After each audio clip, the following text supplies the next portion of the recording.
Hello friends. Did you know that nearly 80% of those who watch my videos aren't subscribed?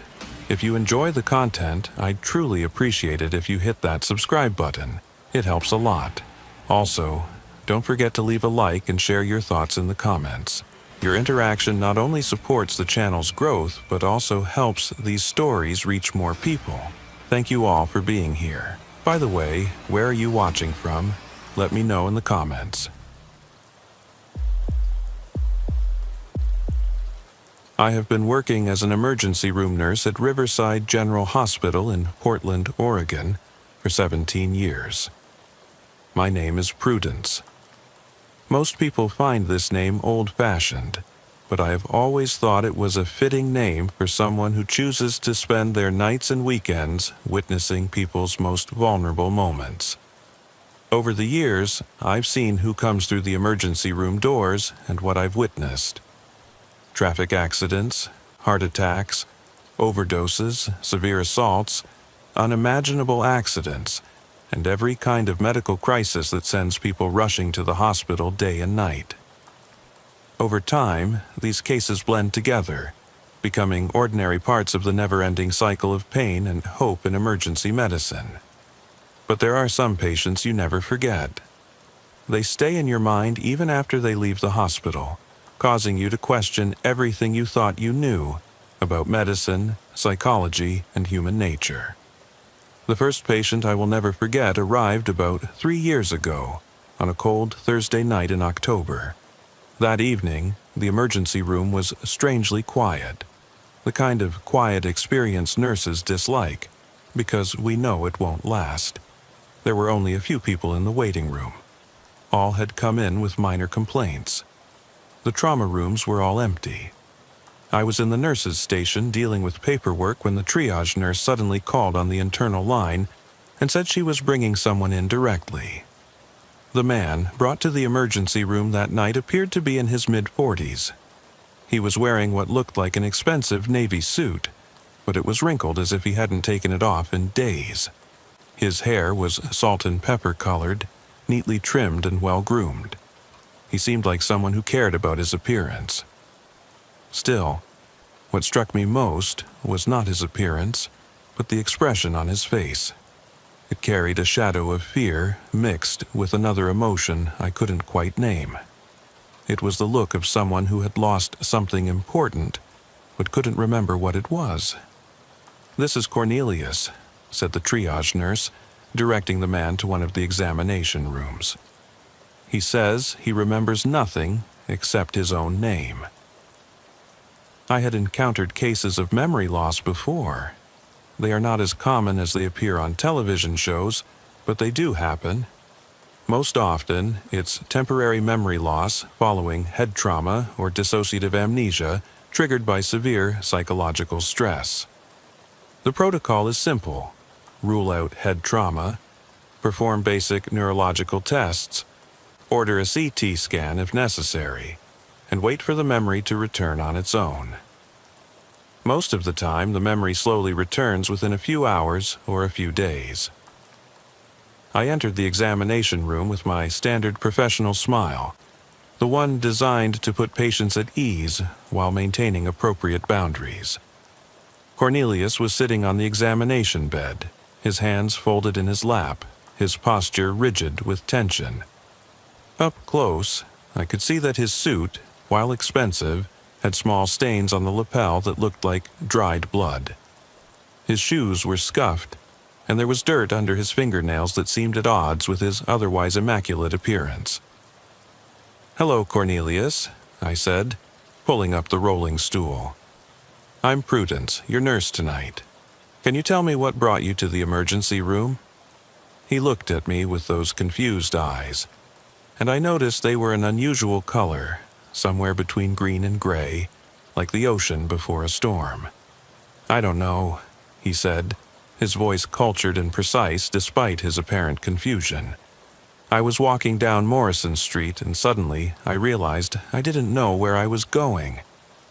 I couldn't remember where I lived, where I worked, or even my last name.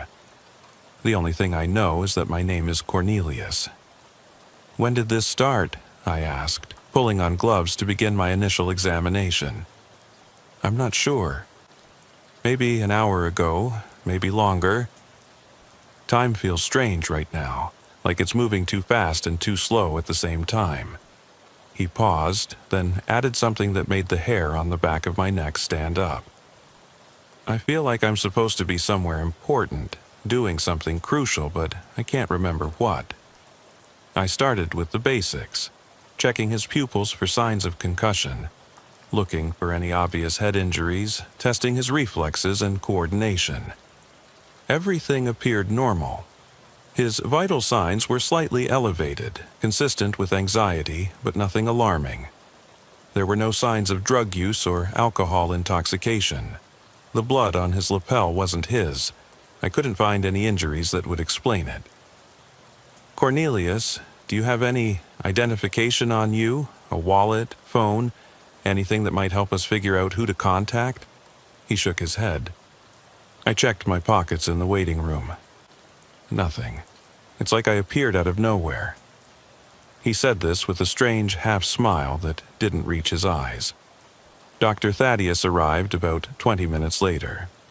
Thaddeus was one of our most experienced emergency physicians, a tall, thin man in his 60s who had seen everything there was to see in emergency medicine.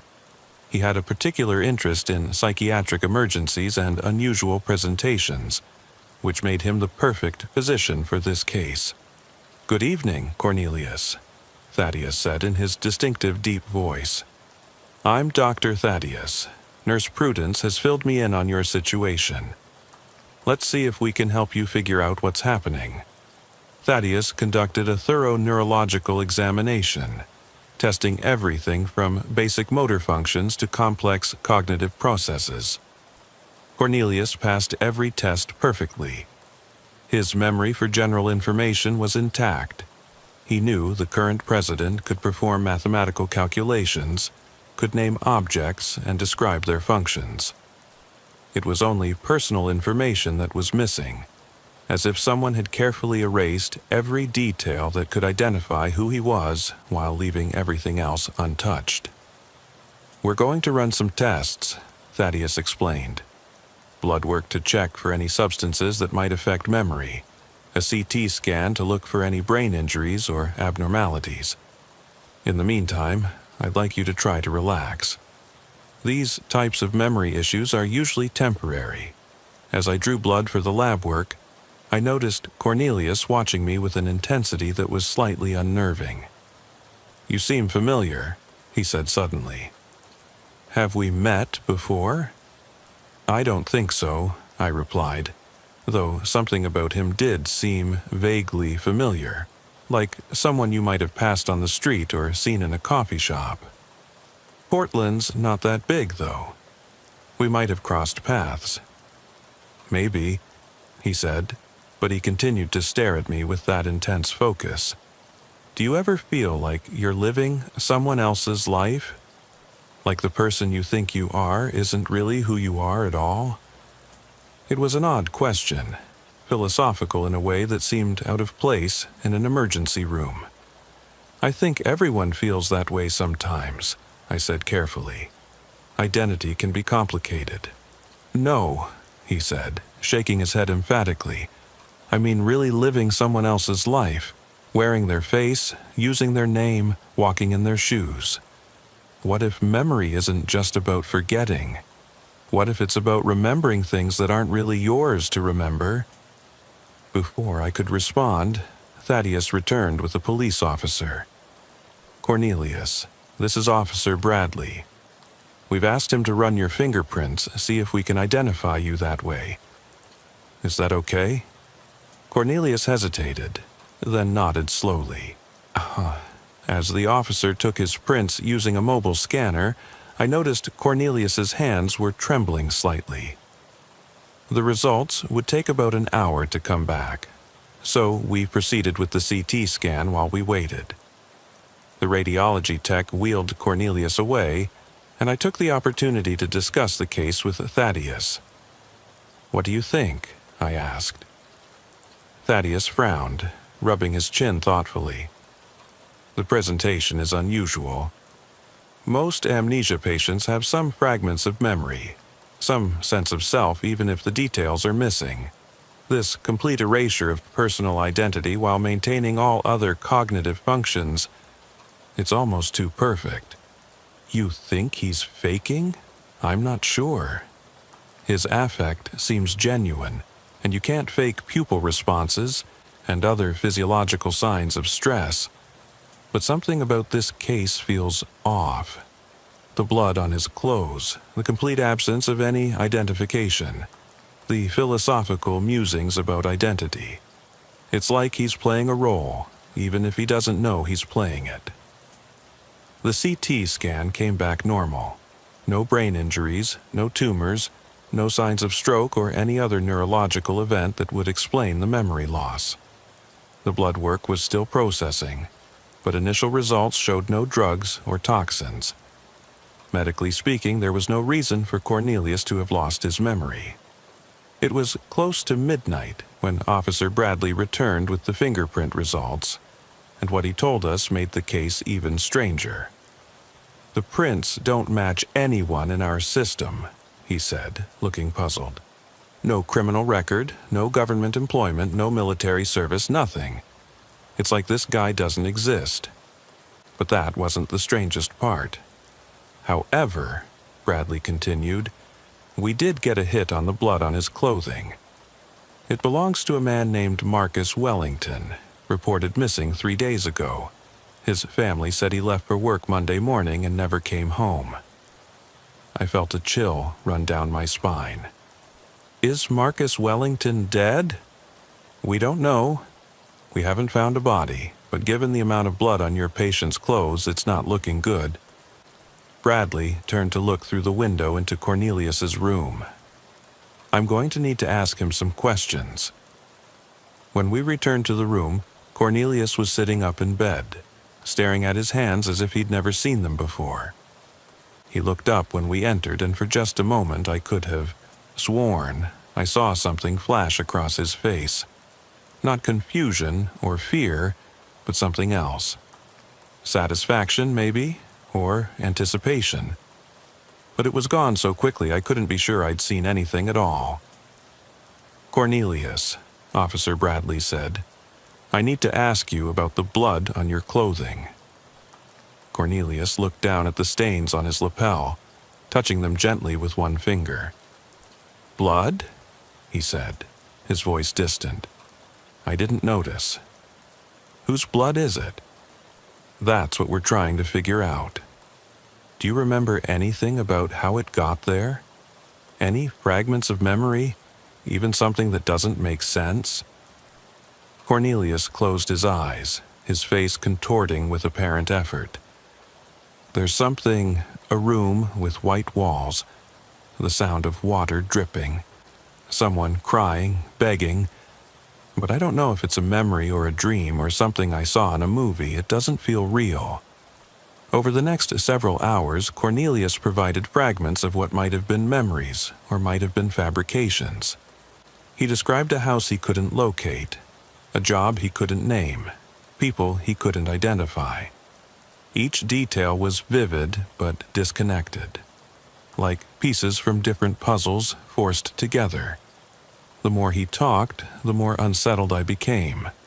There was something about the way he spoke, the careful precision of his words, the way he watched our reactions to gauge what he should say next.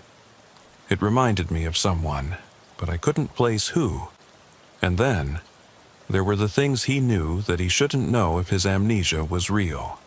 He knew my shift schedule, mentioning that I must be tired working another double. He knew that Thaddeus had a daughter who was a surgeon, something that wasn't common knowledge. He knew that Officer Bradley was new to the force, having transferred from Seattle just 2 months ago. When I confronted him about this knowledge, Cornelius looked genuinely confused. I don't know how I know these things, he said. They're just there in my head, like facts I've always known. Is that strange? Thaddeus decided to try a different approach. He brought in a psychiatric consultant, Dr. Sarah Hendricks, who specialized in dissociative disorders. She spent 2 hours with Cornelius, using various techniques to try to unlock his memories. But the more she probed, the more agitated Cornelius became. "You're trying to make me remember things that aren't mine to remember," he said at one point, his voice rising with frustration. "Don't you understand? Cornelius is just a name, a placeholder. The real question isn't who I am, but who I was before I became who I am." It was circular logic that made no sense, but Cornelius seemed completely convinced of its truth. He began to pace the small examination room, his movements becoming increasingly erratic. "You want to know about the blood? Fine. Marcus Wellington was a bad man who did bad things to good people. He needed to be stopped, but I didn't stop him. Someone else did, someone who doesn't exist anymore." "Are you saying you killed Marcus Wellington?" Officer Bradley asked, his hand moving subtly toward his radio. Cornelius laughed, a sound that was completely devoid of humor. "How can I kill someone when I don't even exist? When I can't remember being anyone at all? You're asking the wrong questions." The situation was escalating, and I could see Thaddeus preparing to order sedation if necessary. But then Cornelius did something that changed everything. He walked over to the small mirror on the wall and stared at his reflection for a long moment.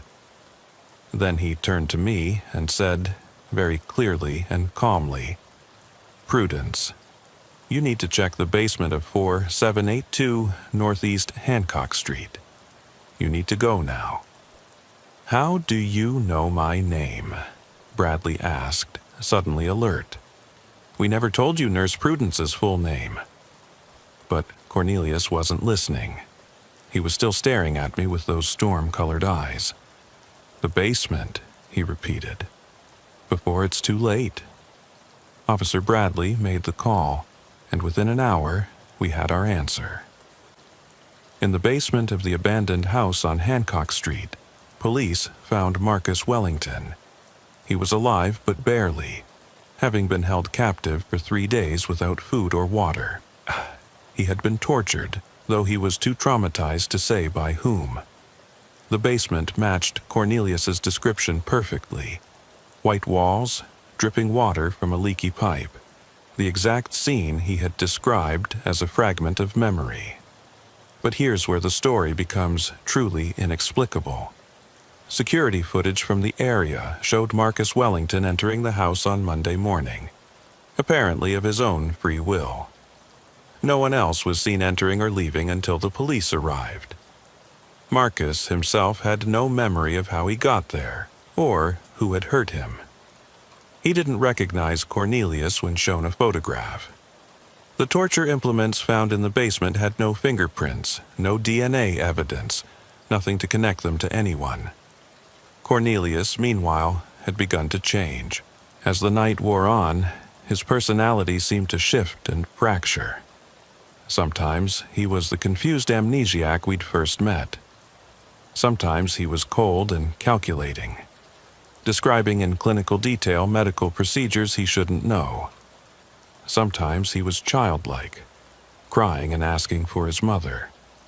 And sometimes, most disturbingly, he was completely lucid, talking about his life as Cornelius as if it were a role he had chosen to play.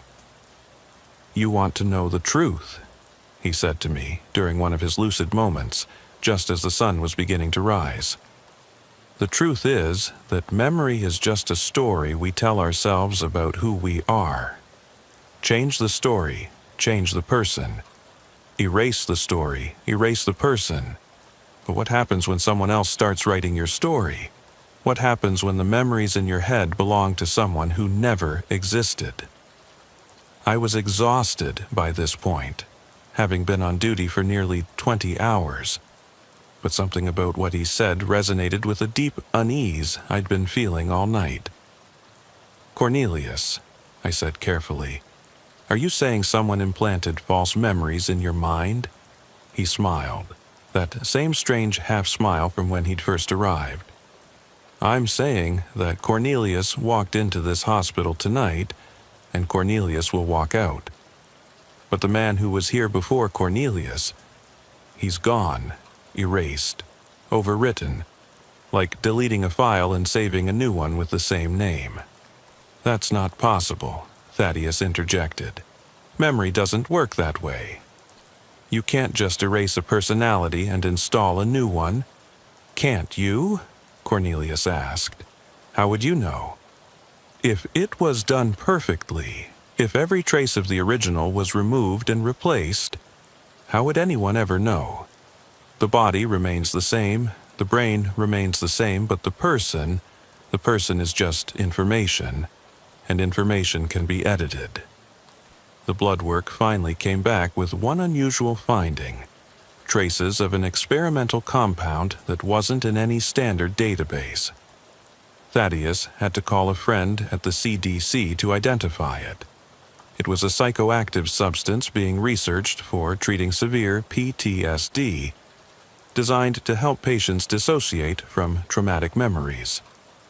But the levels in Cornelius's blood were far higher than any therapeutic dose, high enough to cause significant neurological effects. Who gave you this drug? Thaddeus asked.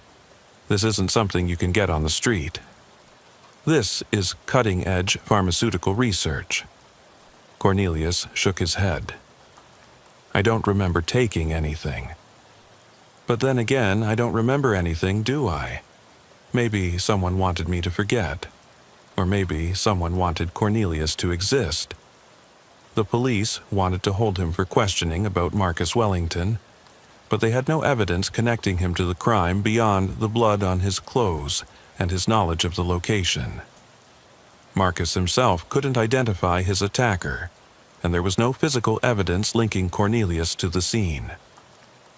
The district attorney declined to press charges, citing insufficient evidence. Social services tried to find placement for him, but without any identity or history, it was complicated. He had no insurance, no known address, no family to contact. He was a ghost in the system, existing only in the present moment with no past and no clear future. During his last hours in the ER, while we waited for social services to figure out what to do with him, Cornelius became increasingly agitated. He kept insisting that someone was coming for him, that his real life was about to begin. He talked about memories that hadn't happened yet, describing future events as if they were past experiences. Next Tuesday, there will be another one, he told me. Another person who isn't who they think they are. And then another the Tuesday after that. We're all being rewritten, one by one.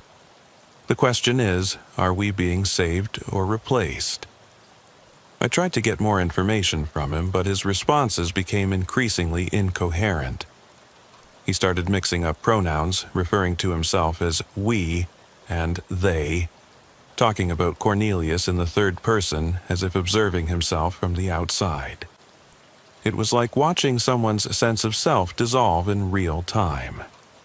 The last coherent thing he said to me was just before social services arrived to transfer him to a psychiatric facility for observation. He grabbed my hand with surprising strength and looked directly into my eyes. Check your own memories, Prudence, he said urgently. Make sure they're really yours. Make sure you're really you. Because once you start questioning, once you really start examining the story you tell yourself about who you are, you might find that some chapters were written by someone else. He was transferred to the state psychiatric hospital that afternoon. I called to check on him a week later, only to be told that no patient named Cornelius had ever been admitted. When I insisted, describing him in detail and providing the date and time of transfer, the administrator checked again. The records showed that the transport van had arrived empty. The drivers insisted they had delivered a patient, but they couldn't remember any details about him. It was as if Cornelius had simply ceased to exist the moment he left our hospital. I tried to follow up on Marcus Wellington, but he had disappeared too. his family said he came home from the hospital, packed a bag, and left without explanation. They received a text saying he was safe, but needed time alone. The police closed the case, citing lack of evidence and no complaint from the victim. But the strangest part came 3 weeks later. I was working another night shift when I noticed something odd in our computer system. There was a patient file for someone named Cornelius, dated from 3 years before the night he came to our ER. According to the file, this earlier Cornelius had presented with identical symptoms: complete amnesia with intact cognitive function, traces of the same experimental drug in his system. The attending physician's notes were thorough and detailed, describing the same philosophical musings about identity and memory, the same fragments of impossible memories, the same unsettling intensity. But here's the thing. The attending physician listed on that file was me. The notes were in my writing style, using my typical phrases and medical abbreviations. But I had no memory of this patient. I checked my personal records, my calendar from that time, even called colleagues who had worked with me that night. No one remembered this case. I printed out the file and took it to Thaddeus. He read it carefully, then looked at me with concern. "Prudence, this is definitely your charting style, but look at the date. You were on vacation that week. I remember because I had to cover your shifts. You were in Hawaii with your sister." He was right. I pulled up my phone and found the photos from that trip, complete with timestamps proving I had been thousands of miles away when this patient was supposedly treated. Yet the computer showed me logged in, working, charting on a patient I had never seen. We checked the security footage from that night 3 years ago, but the files had been corrupted, showing only static during the relevant hours. We tried to trace the origin of the file in the computer system, but it seemed to have always been there, as if it had been part of our database from the beginning. Thaddeus wanted to report it to hospital administration, but I convinced him to wait. I needed to understand what was happening first. I started researching the experimental drug found in Cornelius's system, reaching out to colleagues in pharmaceutical research. What I learned was disturbing. The compound was being developed by a company called Mnemonic Pharmaceuticals, ostensibly for treating severe trauma. But rumors in the research community suggested darker applications. There were whispers about experiments in memory modification, in creating blank slate subjects who could be programmed with new identities. The company had ties to intelligence agencies, to private military contractors, to organizations that operated in the shadows between legal and illegal. I tried to contact Mnemonic Pharmaceuticals directly, but the company seemed to have vanished. Their website was gone, their phone numbers disconnected, their offices empty. Former employees I tracked down claimed to have no memory of working there, though their resumes clearly listed the company. It was as if the entire organization had been erased from existence, leaving only traces and whispers. One former researcher who would only speak to me anonymously told me something that still keeps me awake at night. "The drug wasn't just about erasing memories," she said. "It was about creating them, implanting fully formed identities into subjects, complete with histories, preferences, skills they never learned." But there was a problem. The original personality didn't always stay suppressed. Sometimes it would resurface, creating a war inside the subject's mind between who they were and who they had been made to be. She described test subjects who developed multiple personalities, each one claiming to be the real person. Subjects who remembered lives they had never lived, who possessed knowledge they had never learned, and most disturbingly, subjects who could somehow transfer their manufactured memories to others, spreading their false identities like a virus. "We had to shut it down," she said. "Some of the subjects escaped before we could neutralize the effects." We don't know how many are out there, living lives that aren't really theirs, spreading their condition to others. Every person they interact with extensively becomes a potential vector for memory contamination. I thought about Cornelius's words. Check your own memories, Prudence. Make sure they're really yours. Since that night, I've noticed things. Small inconsistencies in my own memories. Moments that don't quite fit. Knowledge I possess but don't remember acquiring. I know things about people I've never met. Remember conversations that couldn't have happened. Sometimes I catch myself responding to a name that isn't mine, or reaching for objects in places I've never been. I've started keeping a detailed journal, documenting everything I experience, trying to establish a baseline of what's real. But even as I write, I wonder, are these my words, or am I writing someone else's story?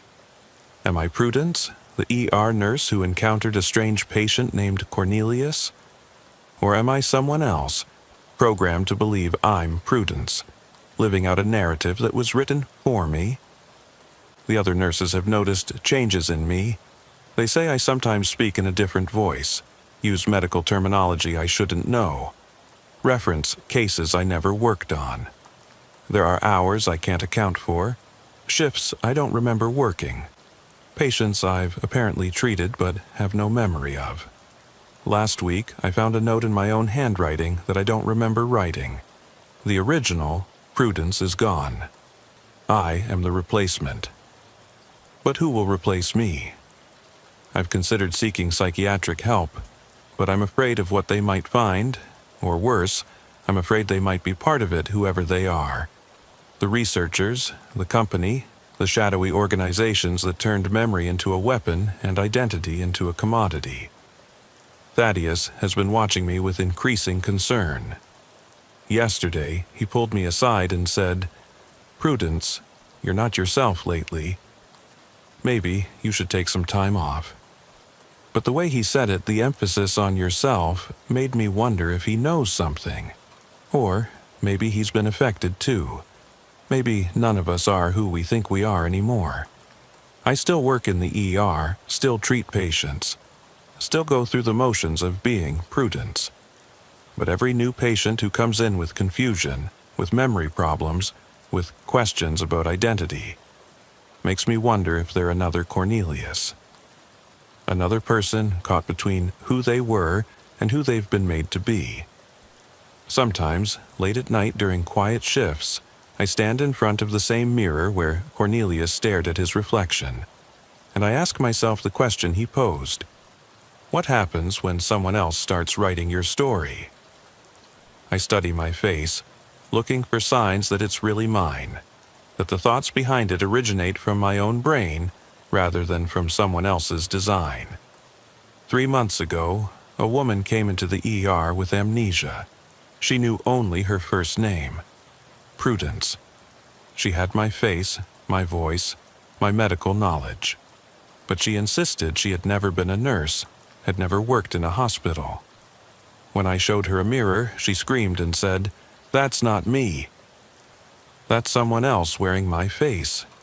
Security footage shows me working alone that night, talking to an empty room, having a conversation with no one. My colleagues say there was never another Prudence, that I was experiencing some kind of breakdown. But I remember her.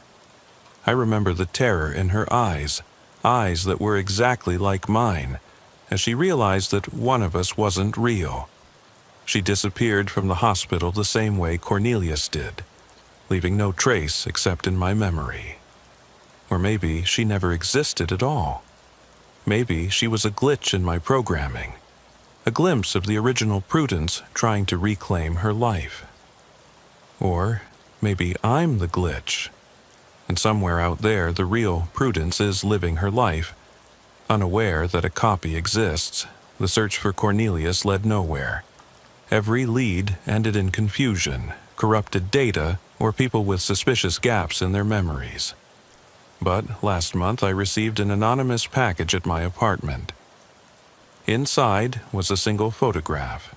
Me, standing next to Cornelius, both of us smiling at the camera. The photo was dated from 5 years ago, 2 years before the night he came to the ER.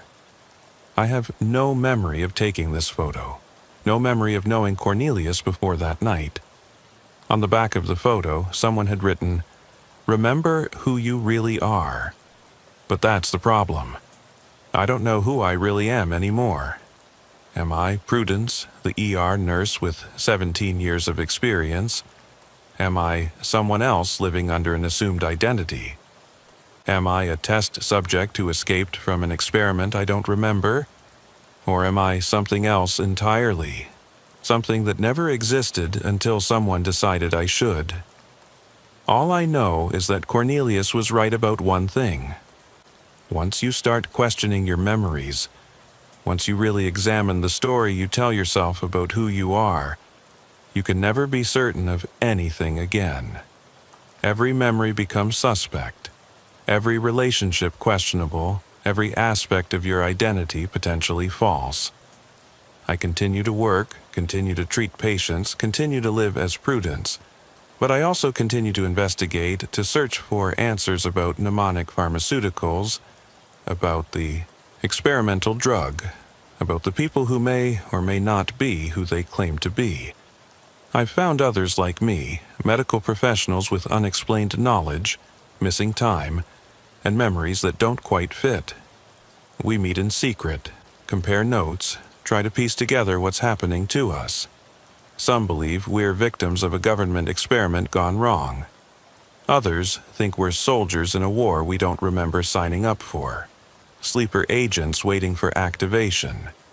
A few insist we're the lucky ones, that we've been upgraded, given enhanced abilities and knowledge through artificial memories. But most of us just want to know the truth. Are we who we think we are, or are we someone else's creation? The hospital administration has noticed the irregularities in our system, the phantom patients, the impossible records, the staff members who sometimes seem to be different people. They've brought in consultants, upgraded security, implemented new verification protocols, but the anomalies continue. New cases of amnesia arrive regularly, all with the same pattern. Intact cognitive function, traces of unknown drugs, and questions about identity that have no answers. I've started to recognize them when they come in, these lost souls caught between identities. They all have the same look in their eyes that Cornelius had, that combination of confusion and hidden knowledge, of being both lost and exactly where they're supposed to be. I try to help them, but I don't know if I'm treating patients or fellow victims. I don't know if I'm healing them or spreading whatever condition we all share. Sometimes I wonder if Cornelius was patient zero, the first of whatever we've become. Or maybe he was just another link in a chain that stretches back further than any of us realize. Maybe this has been happening for years, decades even, with people being replaced, rewritten, reformed into new versions of themselves without anyone noticing. The most terrifying possibility is that this is normal, that identity has always been this fluid, this uncertain, that we've all always been vulnerable to having our memories edited, our personalities overwritten, our entire sense of self replaced by someone else's design. Maybe Cornelius didn't bring a disease to our hospital. Maybe he just revealed a truth we'd all been programmed to ignore. I think about Marcus Wellington sometimes, the man whose blood was on Cornelius's clothes. Did he escape from his basement prison only to become a prisoner of a different kind, trapped in an identity that might not be his own? Or was the man in the basement the copy, and the real Marcus Wellington was the one who walked away?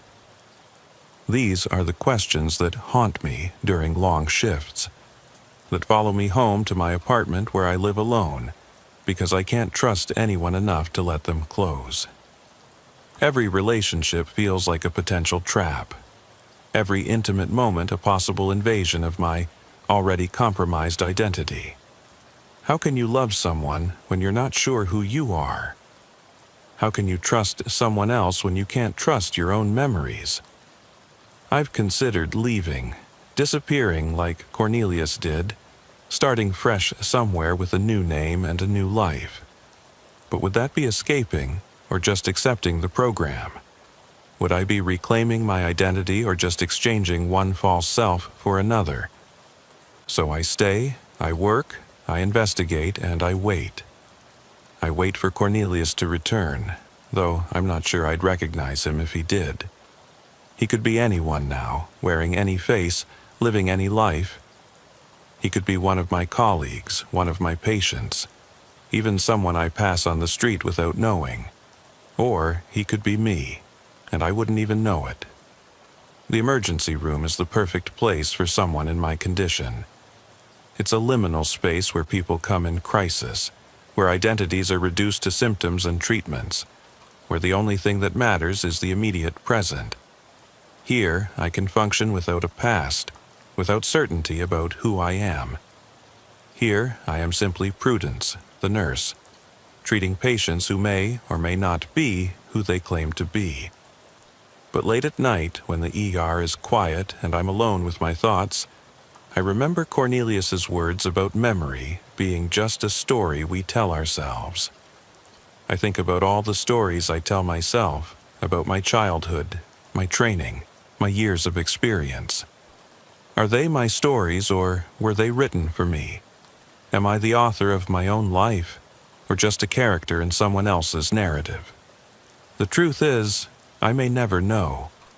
The evidence has been too well hidden, the tracks too carefully covered. Whoever is behind this, if anyone is, has made sure that questioning reality itself becomes the only reality we can trust. We are all Cornelius now, all uncertain about our identities, all living lives that may or may not be our own. But I continue to document everything, continue to gather evidence, continue to hope that someday the truth will emerge. That someday I'll know whether I'm really Prudence or just someone programmed to believe I am. Until then, I exist in a state of perpetual uncertainty, treating patients who might be victims or perpetrators, working alongside colleagues who might be originals or replacements, living a life that might be mine or might belong to someone who never existed. This is my story, or at least the story I remember. Whether it's true, whether it's mine, whether any of it really happened the way I remember it, I can no longer say with certainty. All I know is that somewhere out there, Cornelius is living his life, whatever life that might be, carrying secrets about identity and memory that could shatter our understanding of what it means to be human. And sometimes, in the quiet hours before dawn, when the boundary between sleep and waking blurs, I swear I can feel him watching me through my own eyes, as if he never really left, as if he's been here all along, waiting patiently for the moment when Prudence finally disappears and someone else takes her place. The only question is, has that moment already passed, and I just don't remember it? My name is Temperance, and I've been working as an emergency room nurse at St. Augustine Medical Center in Salem, Massachusetts, for the past 14 years. In all that time, through all the traumas and crises and medical emergencies I've witnessed, nothing prepared me for the patient I'm about to tell you about. This case haunted me so deeply that I had to take a 3-month leave of absence afterward. And even now, 2 years later, I still wake up some nights thinking about what I saw, what I couldn't prevent, and what I still don't understand. It was a Tuesday night in November, around 11 p.m. when they brought him in. The paramedics had already radioed ahead with the basics. Male patient, early 30s, multiple self-inflicted lacerations on his arms and torso, conscious but uncooperative. We get self-harm cases regularly in the ER, unfortunately. Usually, they're people in crisis, dealing with depression, trauma, or other mental health issues. We stabilize them medically, get psychiatry involved, and try to connect them with the help they need. It's heartbreaking, but routine. This case was different from the moment he arrived. The patient's name was Ezekiel, and he was brought in on a stretcher, his arms and chest wrapped in blood-soaked bandages that the paramedics had hastily applied. What struck me immediately wasn't the injuries themselves, but his demeanor. Most self-harm patients I've treated are either deeply distressed, withdrawn, or sometimes agitated and combative. Ezekiel was none of these things. He was calm, almost serene, watching everything with an expression of mild curiosity, as if he were a spectator rather than the patient. "Hello," he said to me as I approached to begin my initial assessment, his voice pleasant and cultured. "You must be the nurse. I apologize for the inconvenience. I know you must be busy." It was such an unexpectedly polite greeting that I was momentarily taken aback. "I'm Temperance," I said, pulling on gloves. "We're going to take care of you, Ezekiel. Can you tell me what happened tonight?" He smiled, a gentle, almost sad expression. "I had to let something out," he said simply. "It's been building up for too long. The pressure becomes unbearable if I don't release it." I began carefully removing the temporary bandages to assess his injuries. What I found made my stomach turn, not because of the severity, I've seen much worse trauma, but because of the precision. The cuts on his arms weren't the chaotic, desperate slashes typically seen in self-harm cases. They were deliberate, methodical, almost surgical in their accuracy. Each cut was exactly parallel to the others, spaced with mathematical precision, varying in depth in what appeared to be a deliberate pattern. "Ezekiel, did you do this to yourself?" I asked, though the answer seemed obvious. "Yes," he replied without hesitation. "But please understand, I'm not trying to die. Death would be counterproductive. I'm trying to stay alive. This is how I stay alive." Before I could ask what he meant, Dr. Patricia Reeves arrived to examine him. She was our head attending physician that night, experienced and unflappable. But even she paused when she saw the pattern of injuries. We worked together to clean and assess each wound. Most were superficial, requiring only cleaning and butterfly closures, but several of the deeper ones would need sutures. "Ezekiel," Dr. Reeves said as she prepared to begin stitching, "I need to ask you some questions. Have you hurt yourself like this before?" "Many times," he answered calmly. "Since I was 17. Always in the same pattern, always for the same reason." "And what reason is that?" He was quiet for a moment, watching as she began to suture one of the deeper cuts. He showed no reaction to the pain, didn't even flinch as the needle went through his skin. "Have you ever felt like there's something inside you that doesn't belong there?" he finally asked. "Something foreign, alien, that's slowly taking over?" "The only way to keep it contained is to let a little out at a time, like a pressure valve. If I don't, it will consume me entirely." Dr. Reeves exchanged a glance with me. This kind of delusion wasn't uncommon in certain psychiatric conditions.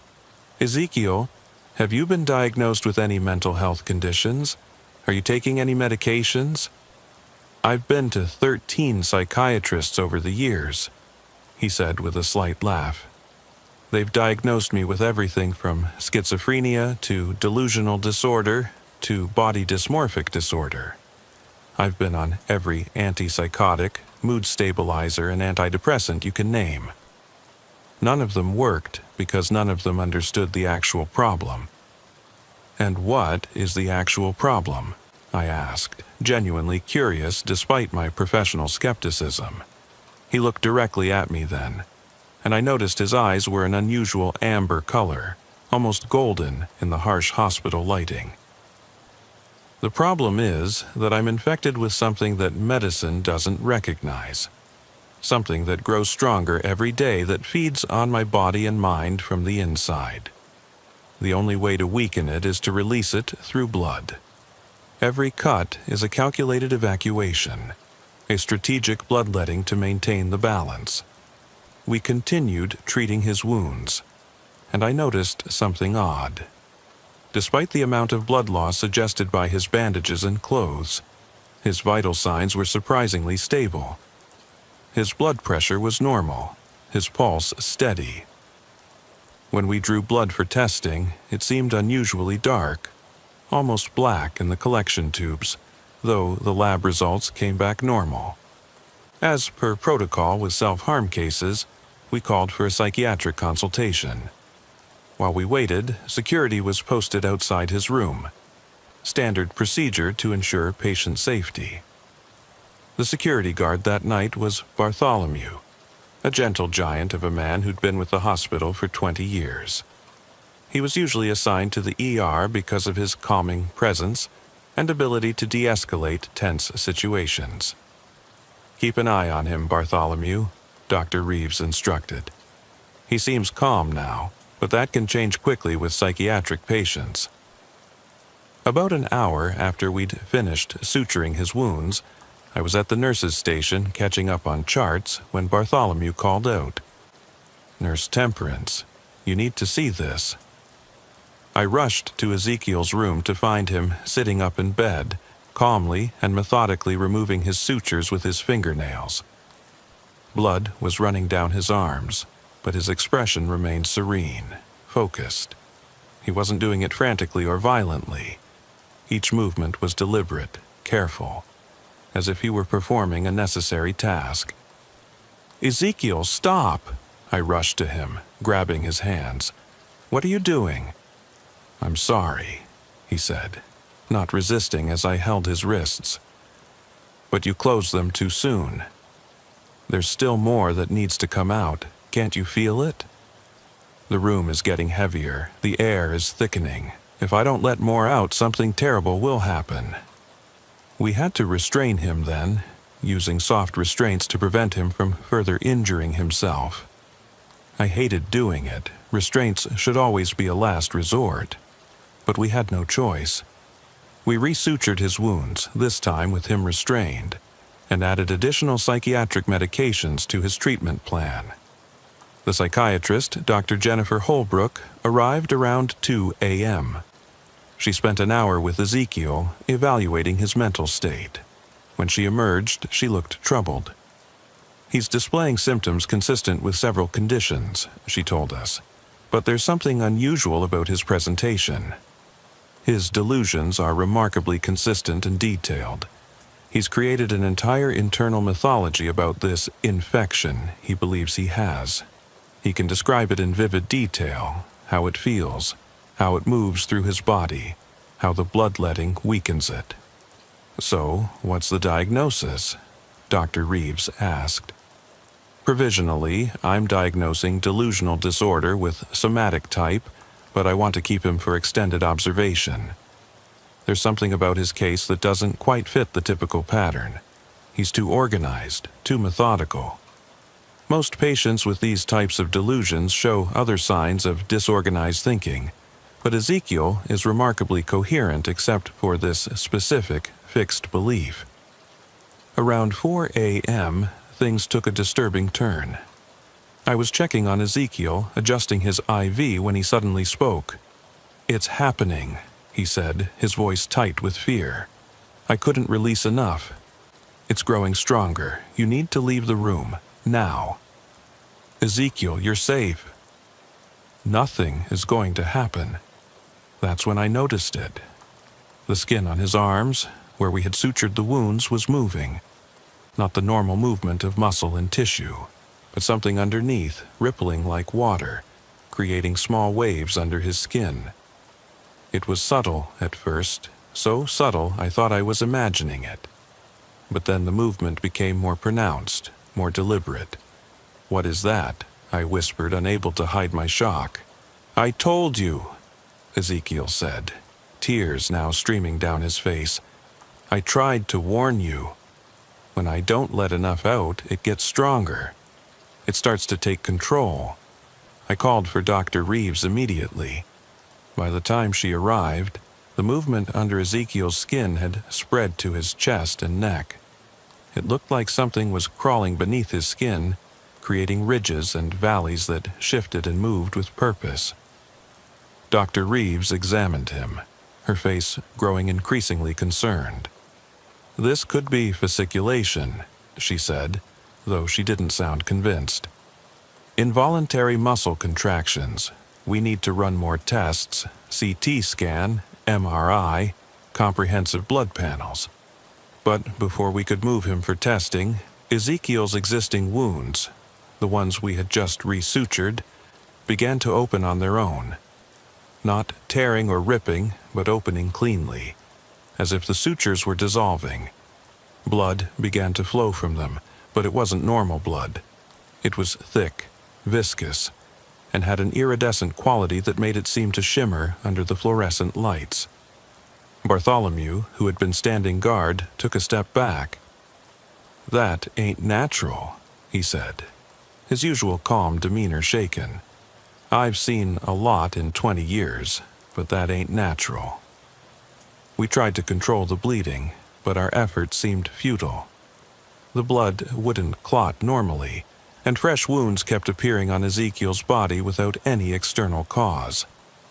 They would manifest as thin red lines that would gradually deepen and open, following the same precise pattern as his self-inflicted injuries. "Please," Ezekiel begged, "let me do it myself. I know how to control it.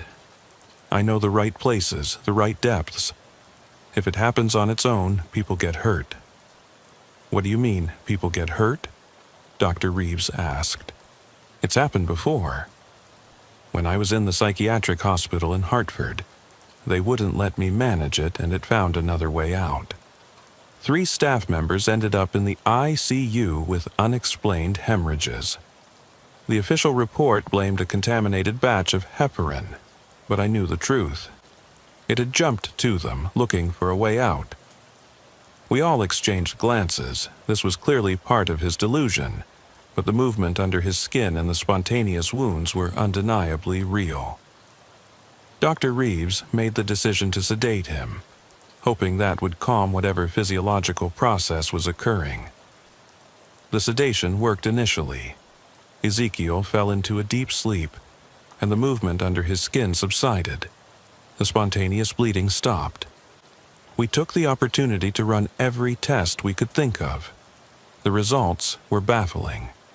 His blood showed unusual protein markers that couldn't be identified. The CT scan revealed what looked like a network of thin, thread-like structures throughout his body that didn't correspond to any known anatomical feature. The radiologist suggested they might be artifacts from the imaging process, but they appeared too consistent, too organized to be random errors. While Ezekiel slept, I researched his medical history. What I found was deeply disturbing. He had been admitted to emergency rooms across New England 47 times in the past 15 years, always for self-inflicted injuries, always with the same story about needing to release something. But more troubling were the incident reports from various psychiatric facilities where he had been held. At each facility, there had been unexplained medical events during his stay. Staff members developing sudden, severe anemia. Other patients experiencing spontaneous nosebleeds. One facility had to close an entire ward after multiple people developed what was described as idiopathic hemorrhagic syndrome, unexplained bleeding from multiple sites. Each incident occurred when Ezekiel was prevented from his self-harm behaviors for extended periods. I was reading these reports when Bartholomew suddenly appeared at the nurse's station, his face pale. "Nurse Temperance," he said, his voice shaking. "Something's wrong with me." He held out his arms. Small cuts had appeared on his skin, in the exact same pattern as Ezekiel's injuries. As I watched in horror, they deepened, blood beginning to flow. "I was just standing there, watching him sleep," Bartholomew said, "and I felt this pressure building inside me. Then these appeared. We immediately moved Bartholomew to another examination room. Dr. Reeves was called, and she looked between Bartholomew's wounds and Ezekiel's with growing alarm. "This is impossible," she said. "Wounds don't just spontaneously appear, and they certainly don't transfer between people." But the evidence was undeniable. Over the next hour, 3 more staff members who had been in close contact with Ezekiel developed similar symptoms. First, they reported a feeling of internal pressure, like something pushing against their skin from the inside. Then the cuts would appear, always in the same pattern, always deepening at the same rate. We put the entire ER on lockdown, calling in the infection control team and hazmat units. But every test for pathogens came back negative. Whatever was happening, it didn't follow any known pattern of disease transmission. The CDC was contacted, and they sent a rapid response team, but they were as baffled as we were. Ezekiel woke up 12 hours after we had sedated him. By then, 7 staff members had developed the mysterious wounds.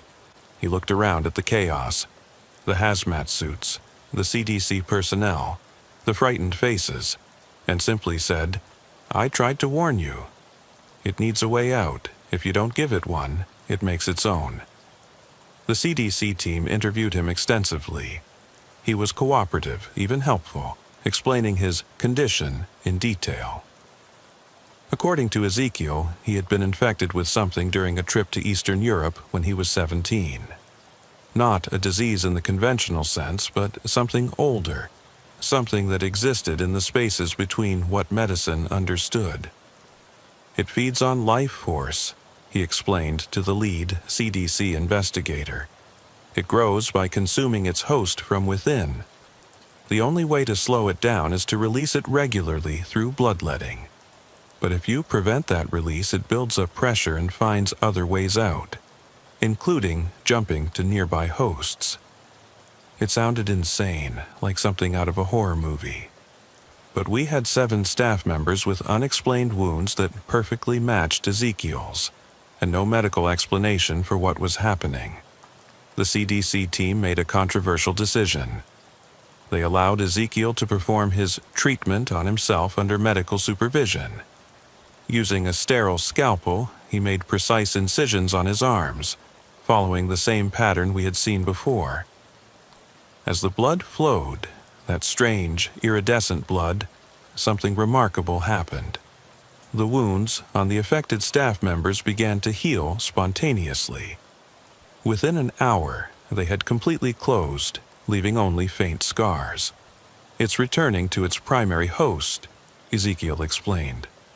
"I'm its chosen vessel. It only spreads to others when it can't maintain balance in me." The CDC took samples of everything: blood, tissue, even air samples from around Ezekiel. They've never publicly released their findings. Officially, the incident was classified as a case of mass psychogenic illness, a shared delusion that somehow caused psychosomatic wounds. But those of us who were there knew better. Ezekiel was transferred to a specialized facility that the CDC wouldn't name. Before he left, he spoke to me one last time. "I'm not crazy, Temperance," he said. "I wish I were. Being crazy would be so much easier than being a cage for something that shouldn't exist. Every day is a negotiation, a careful balance between feeding it and starving it, between letting it grow and letting it out." "What is it?" I asked. "What's really inside you?" He smiled sadly. "I don't know. Maybe it's a parasite from someplace science hasn't discovered yet. Maybe it's something that's always been here, hiding in the margins of human experience. Or maybe it's exactly what the old stories warned about, the things that possess us, that hollow us out from within, that turn us into vessels for their hunger. Do you think you'll ever be free of it?" "No," he said simply. "We've become symbiotic now. It needs me to exist in this world, and I need it to, I don't know exactly, to be complete, maybe." I can't remember what I was like before it, whether I was whole or if I was always meant to be a container for something else. But I know that if I died, it wouldn't die with me. It would just find new hosts, probably many of them. So I keep going, keep bleeding, keep maintaining the balance. That was 2 years ago. I've tried to follow up on Ezekiel's case, but I hit walls everywhere. The facility he was transferred to doesn't officially exist. The CDC report is classified. Even the medical records from our hospital have been sealed. It's as if the entire incident has been erased from official history. But I know what I saw. I know that Bartholomew still has scars on his arms in that precise pattern, scars that sometimes ache for no reason. I know that several of us who were there that night still have nightmares about things moving under our skin. And I know that sometimes, when the ER is busy and the pressure builds up inside me from the stress and the trauma of the job, I feel an almost irresistible urge to make small, precise cuts on my arms, to let something out before it builds up too much. I've resisted so far, but the urge grows stronger every day. Dr. Reeves left medicine entirely 6 months after the incident. She's teaching high school biology now in a small town in Vermont. She sent me a letter, once that said simply, "There are things medicine isn't equipped to handle. Things that exist outside our understanding. I'd rather teach teenagers about mitosis than face those things again." The other staff members who were affected have all moved on, scattered to different hospitals, different cities, some to different careers entirely. But I've kept track of them. 3 have been treated for self-harm behaviors since the incident. 2 have been diagnosed with delusional disorders remarkably similar to Ezekiel's. 1 disappeared entirely, leaving only a note that said, "It's growing." I need to find him. I still work in the ER. Every patient who comes in with self-inflicted wounds makes me think of Ezekiel. Most are struggling with mental health issues I can understand and help treat. But occasionally, very occasionally, I see something in their eyes. A recognition. A shared understanding of something that shouldn't exist, but does. Last month, a young woman came in with precise, parallel cuts on her arms. When I was treating her, she grabbed my wrist and whispered, "He said you'd understand. He said you saw it too." Before I could ask what she meant, she was gone, discharged against medical advice, leaving only a pattern of blood on the sheets that looked disturbingly familiar. I've started researching on my own, digging into medical histories, folklore, and accounts that mainstream medicine dismisses. I've found patterns, stories that echo Ezekiel's from different times and places. Medieval accounts of bloodletting to release evil spirits. Victorian medical journals describing patients with wandering infections that would spread through hospitals. Modern cases buried in bureaucracy and classification of unexplained hemorrhagic events in psychiatric facilities. There's a network of us now. Healthcare workers who've encountered cases like Ezekiel's. We share information carefully, anonymously, knowing that official channels would dismiss us as delusional. We've identified at least 12 patients across the country with similar conditions, all managing their infections through controlled self-harm, all telling variations of the same story about something inside them that needs to be released. Some of my colleagues think it's a new disease, something evolved or engineered that medicine hasn't caught up to yet. Others believe it's psychological, a manifestation of trauma so severe it becomes physically real. A few, usually after a few drinks and in hushed voices, wonder if Ezekiel was right. If these are things that have always existed alongside humanity, parasites of consciousness that we've only recently started to recognize. I don't know what I believe, but I know that every time I draw blood from a patient now, I look for that iridescent quality. Every time someone comes in with unexplained wounds, I check for patterns. And every night, when I'm alone in my apartment, I check my own skin for signs of movement, for evidence that what touched us that night in the ER might have left more than just scars.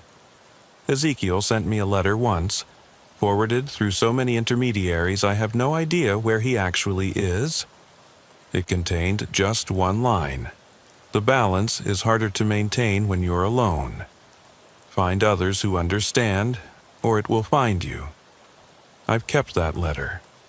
Sometimes I read it when the pressure builds up inside me, when the stress of the job becomes almost unbearable, when I find myself holding a scalpel a little too long, contemplating the relief that might come from just one small, precise cut. So far, I've resisted, but I understand now what Ezekiel meant about negotiation, about balance, about the careful dance between control and release. Because here's what truly haunts me. What if we all carry something like this inside us? What if mental illness, self-harm, the inexplicable behaviors we see in the ER every day are just different manifestations of things trying to get out? What if Ezekiel wasn't special, wasn't uniquely infected, but was just the only one honest enough to acknowledge what's inside all of us? These are the thoughts that keep me awake during my night shifts, that make me question every patient, every diagnosis, every assumption about what's real and what's delusion. Because once you've seen someone's wounds open on their own, once you've watched something move under human skin with purpose and intelligence, once you've felt unexplained cuts appear on your own body, you can never again be certain about the boundaries between mind and body, between self and other, between what's inside us and what's trying to get out. I still work my shifts, still treat my patients, still maintain the facade of normalcy, but I'm always watching, always alert for signs of something more than medical textbooks can explain. And sometimes, in the quiet hours before dawn, when the ER is momentarily still, and I'm alone with my thoughts, I swear and said, I don't know why I do it. It's like something else takes over, like my hands aren't my own. I told her what I was supposed to tell her about coping mechanisms and mental health resources and the help available to her. But inside, I wondered, what if she's right? What if none of our hands are truly our own? What if we're all just vessels for things we don't understand? Things that use our bodies to interact with a world they couldn't otherwise touch. Bartholomew retired early last year. On his last day, he pulled me aside and showed me his arms. The scars from that night had changed, forming new patterns, symbols almost, that neither of us recognized. It's still there, he said quietly. Whatever touched us that night, I can feel it sometimes moving just under the surface, like it's waiting. Waiting for what? I asked. He shrugged, but his eyes were haunted. Maybe for the right moment. Maybe for more like Ezekiel. Maybe for all of us to finally understand what we really are. Not individuals, but containers. Hosts for things that have always been here, using us, living through us, waiting for their chance to fully emerge.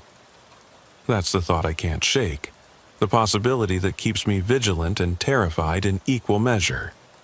Because if Ezekiel was right, if what happened to him could happen to any of us, if we're all potential vessels for something that exists outside our understanding, then every patient who comes through our doors might be carrying something more than disease or injury.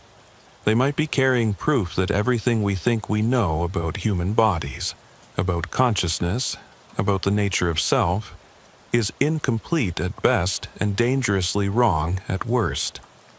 I've started keeping a journal, documenting every unusual case, every unexplained symptom, every patient who speaks of pressure building inside them.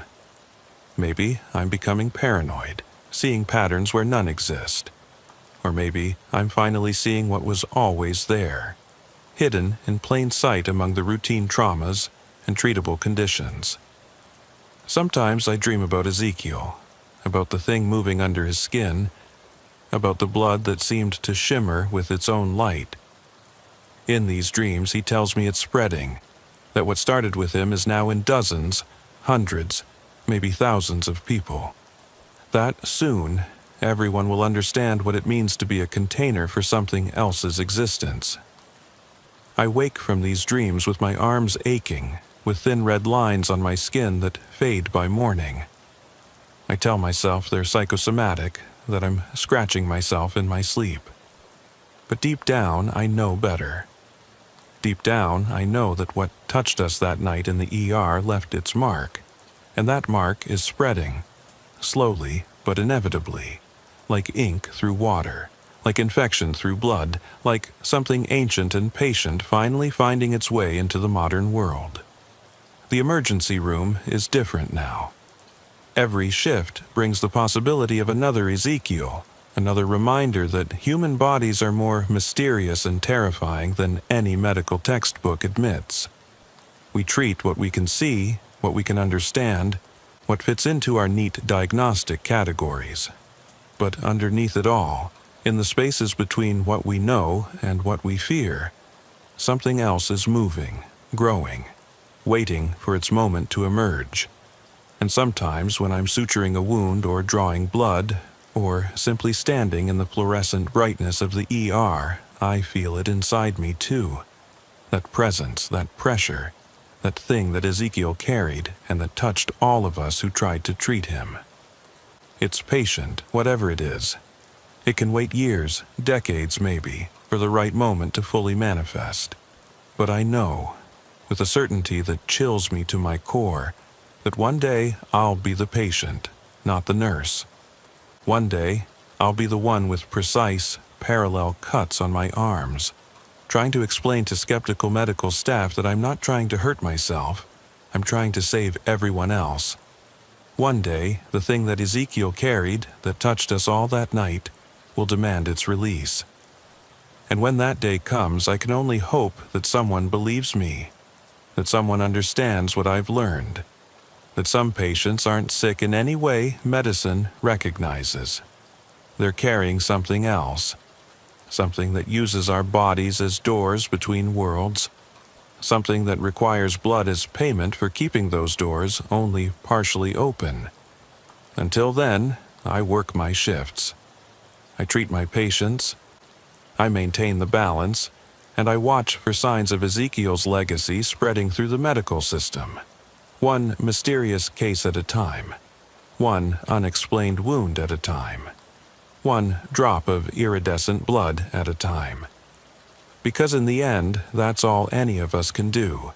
Maintain the balance between what we understand and what we fear, between what medicine can explain and what exists beyond explanation, between being healers and being hosts to something that may, one day, refuse to be contained any longer. My name is Constance, and I've spent the last 11 years as an emergency room nurse at Mercy General Hospital in Burlington, Vermont. In all my years of nursing, I've cared for thousands of patients, but there's one who still makes me check the locks on my doors at night. This happened 3 years ago during a particularly harsh winter, and I haven't been able to work isolation duty since. The patient's name was Obadiah, and he was brought to our ER on a January night when the temperature outside was well below zero. The paramedics who brought him in were visibly shaken, which immediately put me on alert. These were experienced EMTs who'd seen everything from gruesome accidents to severe psychiatric episodes, but something about this patient had disturbed them. We found him in an abandoned building on Pine Street, one of them told me as they wheeled him in. Someone called 911 saying they heard screaming, but when we got there, he was just sitting in the middle of an empty room, completely calm, surrounded by dead animals. Dead animals, I repeated, already pulling on protective equipment. Rats, birds, a cat, all arranged in a circle around him. All dead for at least a few days from what we could tell. He was just sitting there in the center talking to them like they were alive. Obadiah appeared to be in his 50s, with gray hair and pale skin that had an almost translucent quality. His eyes were what struck me most. They were a very light blue, so light they almost seemed colorless, and he rarely blinked. He was wearing multiple layers of clothing, all filthy and torn, typical of someone who'd been living on the streets. "Hello, Obadiah," I said as we transferred him to an examination bed. "I'm Constance. How are you feeling tonight?" He turned those pale eyes to me and smiled. "The others don't like the cold," he said, his voice surprisingly clear and articulate. "They stay closer when it's warm. But you keep it warm here, don't you? They'll like that." "Who are the others, Obadiah?" "The ones who travel with me. They're always here, just harder to see sometimes. But in warm places, in close spaces, they become more visible. You'll see them soon enough." I made notes about possible psychiatric issues while beginning my initial assessment. His vital signs were surprisingly normal for someone who'd been exposed to extreme cold. No signs of frostbite, hypothermia, or injury, but there was an odd smell around him, not just the typical odor of someone who hadn't bathed, but something else, sweet and cloying, like overripe fruit. Our supervising nurse that night was Cordelia, a veteran nurse who'd been at Mercy General for 25 years. She took one look at Obadiah and immediately ordered full isolation protocol. "Something's not right," she said quietly. "I've seen every kind of patient come through here. And this one, put him in the negative pressure room. Full PPE for anyone who goes in." The negative pressure isolation room was typically reserved for patients with serious infectious diseases. It seemed like overkill for a potentially psychiatric patient, but I'd learned to trust Cordelia's instincts. We moved Obadiah to the isolation room, a small space with specialized ventilation that kept air from flowing out into the rest of the hospital. As I helped him settle into the room, Obadiah remained eerily calm. He sat on the bed, hands folded in his lap, those pale eyes tracking my every movement. "It's nice in here," he said, "contained. They prefer contained spaces, makes it easier for them to concentrate their presence. Obadiah, I need to ask you some questions for our records. Do you have any medical conditions we should know about? Are you taking any medications?" "I haven't needed medicine for years," he replied. "They take care of me. They remove what makes me sick, consume it before it can harm me. In return, I give them warmth, shelter, transportation. Can you tell me more about them?" He tilted his head, studying me with those unblinking eyes. "You really can't see them yet?" "They're all around us. On the walls, in the air, clustered in the corners. This room is already full of them. They came with me and now they're exploring their new environment." I looked around the sterile isolation room, but saw nothing unusual. Just white walls, medical equipment, the standard fixtures of a hospital room. But as I was about to respond, I noticed something odd. The temperature display on the wall showed the room was at 72 degrees Fahrenheit, but it felt much warmer, almost stifling. Over the next few hours, we ran standard tests: blood work, chest x-ray, psychological evaluation. The psychiatrist, Dr. Mills, spent 40 minutes with Obadiah and came out looking puzzled. "He's not presenting with typical delusions," he told us. "His thoughts are organized, he's oriented to person, place, and time. But he has this fixed belief about being, accompanied by invisible entities. He describes them in remarkable detail, their behavior, their needs, their biology even." "What kind of details?" Cordelia asked.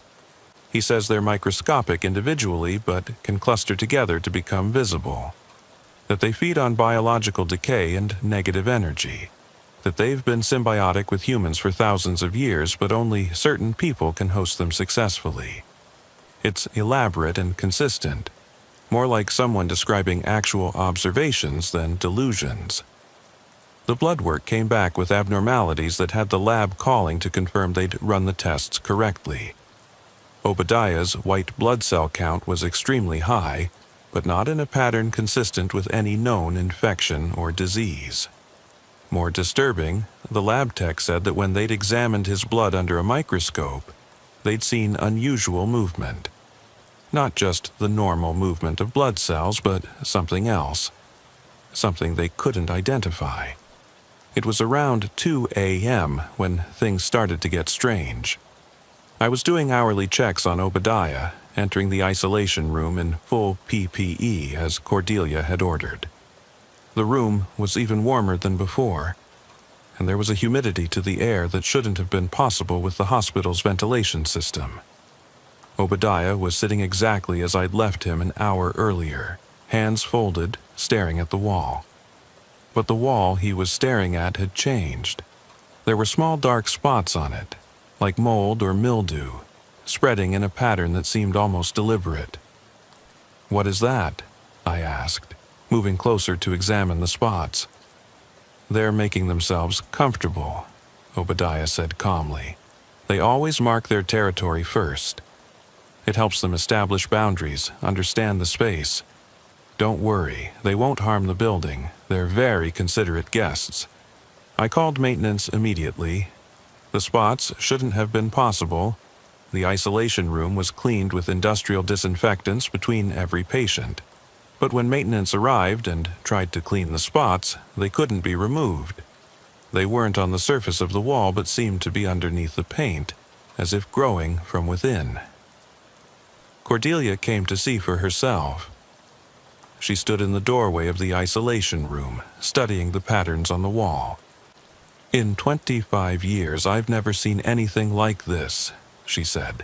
"We need to contact infection control." But before we could make the call, the spots began to move. Not spreading, but actually moving, shifting position on the wall like living things. They formed patterns, spirals, circles, shapes that seemed almost like writing. Obadiah watched with what looked like paternal pride. "They're trying to communicate with you," he said. "They recognize that you're caring for their host. They're expressing gratitude." The infection control team arrived within an hour, taking samples of the spots, the air, everything they could test. But their equipment started malfunctioning almost immediately.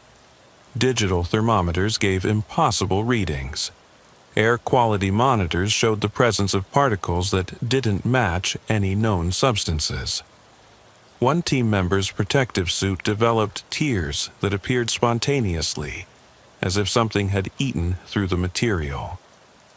By 4 a.m., the entire isolation room was covered in the dark spots. They were on the walls, the ceiling, creeping across the floor. The observation window had fogged over from the inside, and when we tried to wipe it clean, the condensation immediately returned. "We need to move him," the infection control supervisor said.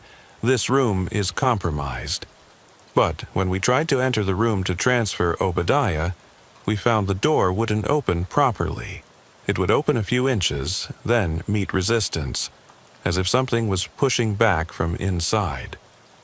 Through the gap, we could see Obadiah still sitting calmly on the bed, but the air around him seemed thick, almost solid, shimmering with heat distortion.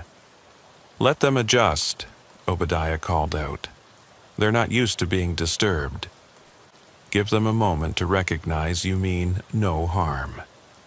After several minutes, the resistance eased, and we were able to enter. But the sensation inside the room was overwhelming. The air felt alive, pressing against our skin even through protective equipment.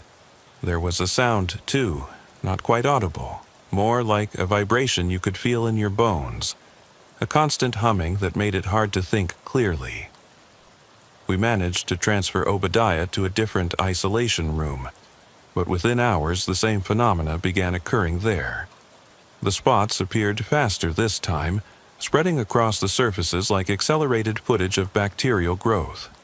The temperature spiked, equipment malfunctioned, and that sense of presence, of being watched by countless invisible eyes, grew stronger.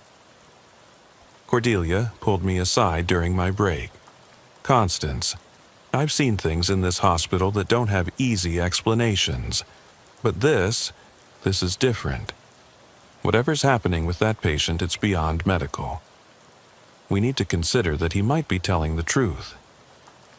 "You mean about the entities?" She nodded grimly. "I know how it sounds, but we can't explain what's happening through any conventional means. And it's escalating." She was right about the escalation. By morning, the phenomena had spread beyond the isolation room. The spots appeared in the hallway outside. Nurses reported feeling watched. Several staff members developed unexplained rashes that looked like tiny bite marks. The electronic medical record system kept glitching, displaying Obadiah's file randomly on different computers throughout the hospital. I was assigned to continue monitoring him, despite my growing unease. Each time I entered his room, the presence felt stronger, and I began to see things, not clearly, but in my peripheral vision. Movement where there shouldn't be any. Shadows that didn't match any object. Shapes that seemed to cluster around Obadiah like a living cloud. During one check, Obadiah spoke to me more directly than before. "You can see them now, can't you, Constance? They've decided they like you. That's rare. They're very particular about who they reveal themselves to." "What are they?" I asked, abandoning professional skepticism. "What do they want?" "They're old," he said. "Older than humans. We're just their latest hosts. They've lived with us so long that we've evolved together. Most people carry a few without knowing it. But some of us, like me, can carry colonies, entire civilizations of them." "Are they dangerous?" He smiled, that eerily calm smile. "Only if threatened. Or, if their host is harmed, they're very protective. Would you like to see what happens when they feel their host is in danger?" Before I could respond, he picked up a plastic fork from his meal tray and pressed it against his arm. Not hard enough to break the skin, but with clear intent. Immediately, the air in the room changed. The spots on the walls began to pulse. The temperature spiked so suddenly that the fire alarm triggered. And I saw them, really saw them, for the first time. They were everywhere. Tiny things, individually almost invisible, but grouped together in writhing masses that coated every surface. They moved with purpose, flowing like liquid but with obvious intelligence. And they were angry. The ones nearest to me began moving in my direction, and I felt a burning sensation on my exposed skin. "Stop!" Obadiah commanded, dropping the fork. "She's not a threat. She's helping." The burning stopped immediately. The masses of entities retreated, resuming their previous positions. But I had seen them, and that image is burned into my memory forever. Hospital administration was in crisis mode. They couldn't explain what was happening, couldn't contain it, couldn't even properly document it because any equipment brought near Obadiah's room would malfunction. They brought in specialists from the CDC, but their investigation was hampered by the same issues. On the third night of Obadiah's stay, things reached a breaking point. The entities had spread throughout the entire emergency department. Staff were calling in sick with mysterious symptoms. Patients in other rooms were complaining about feeling things crawling on them. The spots had appeared on medical equipment, walls, even on the windows facing outside. Cordelia made an executive decision. "We're discharging him," she announced. "This is beyond our ability to manage." But when we went to discharge Obadiah, we found him in conversation with someone who wasn't there, or at least wasn't visible to us. He was nodding, responding to unheard questions, occasionally gesturing as if to introduce us. "They want to know if they can establish a colony here," he said to us. "They like the warmth, the constant flow of biological material. Hospitals are ideal environments for them. They could help, They consume disease, decay, negative energy. They could make this a place of accelerated healing." "We need you to leave," Cordelia said firmly. "Now." Obadiah looked sad but nodded. "They understand. We'll go. But Constance," he turned to me, "they've marked you. Not in a bad way. You're under their protection now. If you're ever in danger, they'll know." As he prepared to leave, the spots on the walls began to fade. The temperature normalized. Equipment started functioning again. It was as if the entities were being recalled, pulled back to their host. Within an hour of his discharge, almost all traces of the phenomena had disappeared. Almost all. Because I still carry marks from that encounter. Small spots on my skin that doctors can't explain. A sensitivity to temperature changes that I never had before. And sometimes, in warm, enclosed spaces, I can feel them. The entities that Obadiah carried, or maybe their relatives, watching me, following me, keeping their promise of protection. Cordelia retired 6 months after Obadiah's visit. She told me that in all her years of nursing, he was the only patient who made her question the nature of reality itself. "We like to think medicine understands the human body," she said. "But what if we're not just human? What if we're ecosystems, hosts to things we can't see or measure?" The hospital never officially documented the full extent of what happened during those 3 days. The records show only that a homeless man was treated for exposure and released. But those of us who were there know better. We know that something beyond medical understanding walked into our ER that winter night, showed us a glimpse of a hidden world that exists alongside our own, and then walked back out into the cold. I still work at Mercy General, but I can't do isolation duty anymore. The rooms are too warm, too enclosed. They remind me too much of that night, of the feeling of being surrounded by invisible life, of being watched by countless eyes I couldn't see. Other nurses have noticed my aversion, but I can't explain it to them. How do you tell someone that you're afraid of empty rooms because you know they're never really empty? Sometimes, during particularly cold nights, I think about Obadiah, wondering where he is, where those entities guided him next. And sometimes, when I'm alone in the hospital late at night, I feel them around me. Not the full colony that Obadiah carried, but a few stragglers, the ones he said had marked me. They've never harmed me. If anything, I've been remarkably healthy since that encounter, never getting sick despite constant exposure to pathogens in the ER. It's as if something is protecting me, consuming threats before they can affect me. But the knowledge that they're there, that I'm never truly alone, that I'm carrying passengers I can't see or control, that's a weight I'll bear for the rest of my life. Because once you know that we're not alone, not just in the universe but in our own bodies, in our own spaces, you can never unknown it. Once you've seen the invisible world that exists parallel to ours, you realize that everything we think we understand about life, about consciousness, about the nature of existence itself is incomplete. Obadiah opened a door that night, showed us something we weren't meant to see, and even though that door closed when he left, cracks remain. Cracks through which things slip through. Things that watch, wait, and sometimes protect. That's why I still work nights, why I keep busy, why I never let myself sit still for too long in warm, quiet places. Because in the stillness, in the warmth, I can feel them gathering, the entities that have made me part of their extended network. And I'm terrified that one day, like Obadiah, I'll stop being afraid and start being grateful for their presence. That I'll stop being just Constance the nurse and become another host, another carrier, another link in a chain that connects all of us in ways we're not supposed to know about. My name is Patience, and I've been an emergency room nurse at Sacred Heart Medical Center in Spokane, Washington for 8 years. I've always prided myself on staying calm under pressure, on being the steady presence that patients need during their worst moments.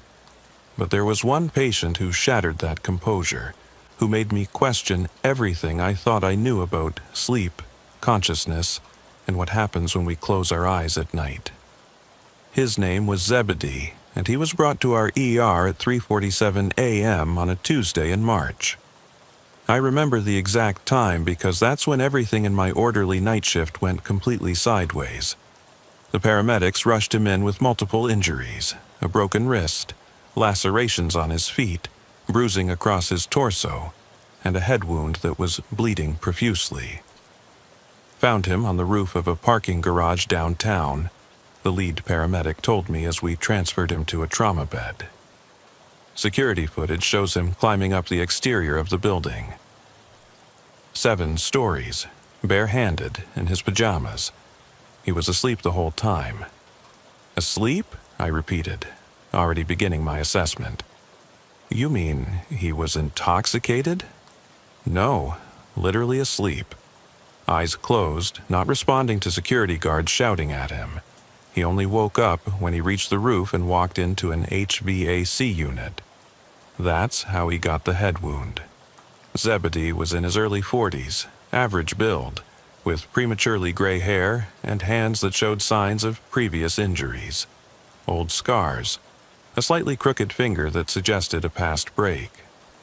He was conscious now, but disoriented, looking around the trauma bay with confusion and growing panic. "Where am I?" he asked, his voice hoarse. "What happened? Why am I bleeding?" "You're at Sacred Heart Medical Center," I said, applying pressure to his head wound while checking his pupils for signs of concussion. "You had an accident while sleepwalking. Do you remember anything?" His face went pale. "Not again," he whispered. "Please, not again." Dr. Phineas arrived to examine him. Phineas was our head of emergency medicine, a brilliant but eccentric doctor who had a particular interest in unusual cases.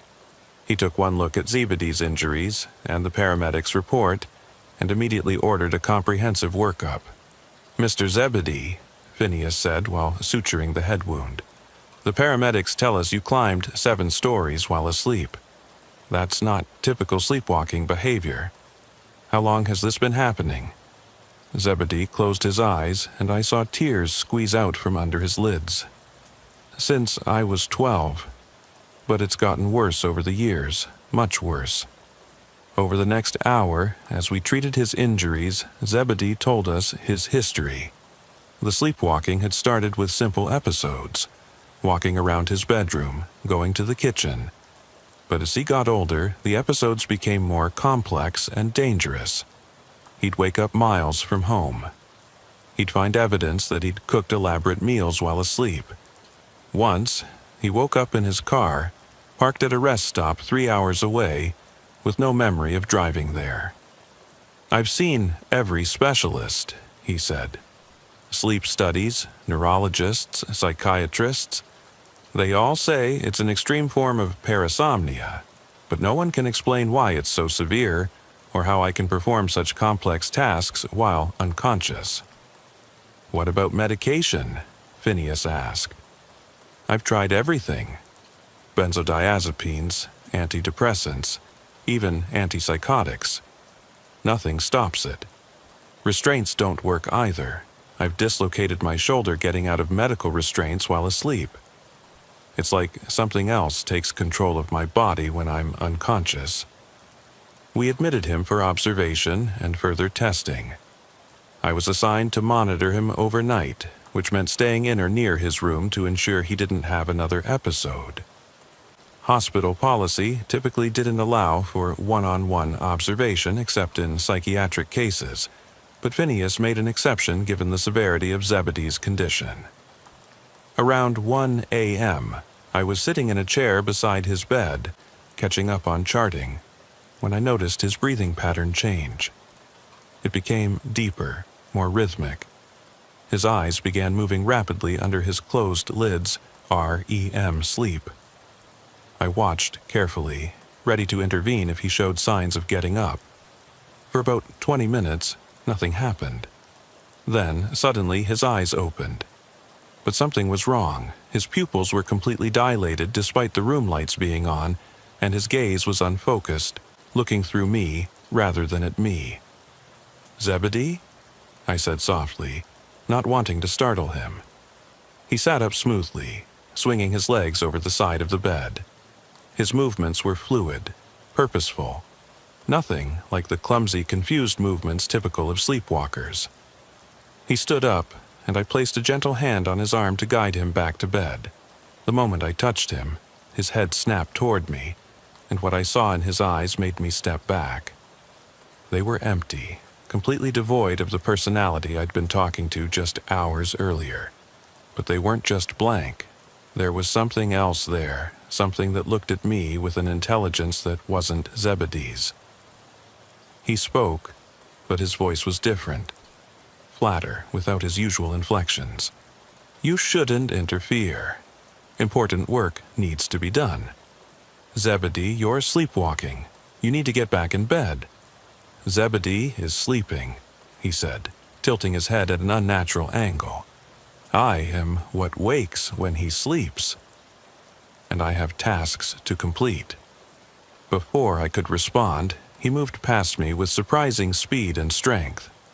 I called for security immediately, but Zebedee was already out of the room, walking down the hospital corridor with perfect confidence, navigating obstacles without hesitation despite supposedly being asleep. I followed him, along with 2 security guards who'd responded to my call. Zebedee moved through the hospital like he'd worked there for years, taking shortcuts, using staff-only passages. He went straight to the pharmacy storage room, where he stood in front of the locked door, his fingers moving in complex patterns in the air, as if typing on an invisible keyboard. "The code is 7-4-8-2-9-1, quote, he said aloud. That was the actual door code, which he shouldn't have known. The door clicked open, and he walked inside. We found him gathering specific medications, reading labels despite his eyes being unfocused and dilated. He was selecting particular drugs, stimulants, neurological medications, compounds that affected brain chemistry. When security tried to stop him, he evaded them with movements that seemed almost choreographed, as if he knew exactly what they would do before they did it. "Don't hurt him! He's asleep!" I shouted as one guard reached for his taser. Zebedee suddenly stopped, turning to face us. "You want to understand," he said in that flat voice, "but understanding requires experiencing. Would you like to see what Zebedee sees when he sleeps?" He reached out and touched my hand before I could pull away. The moment his skin made contact with mine, I experienced something indescribable. For a split second, I wasn't in the hospital anymore. I was somewhere else.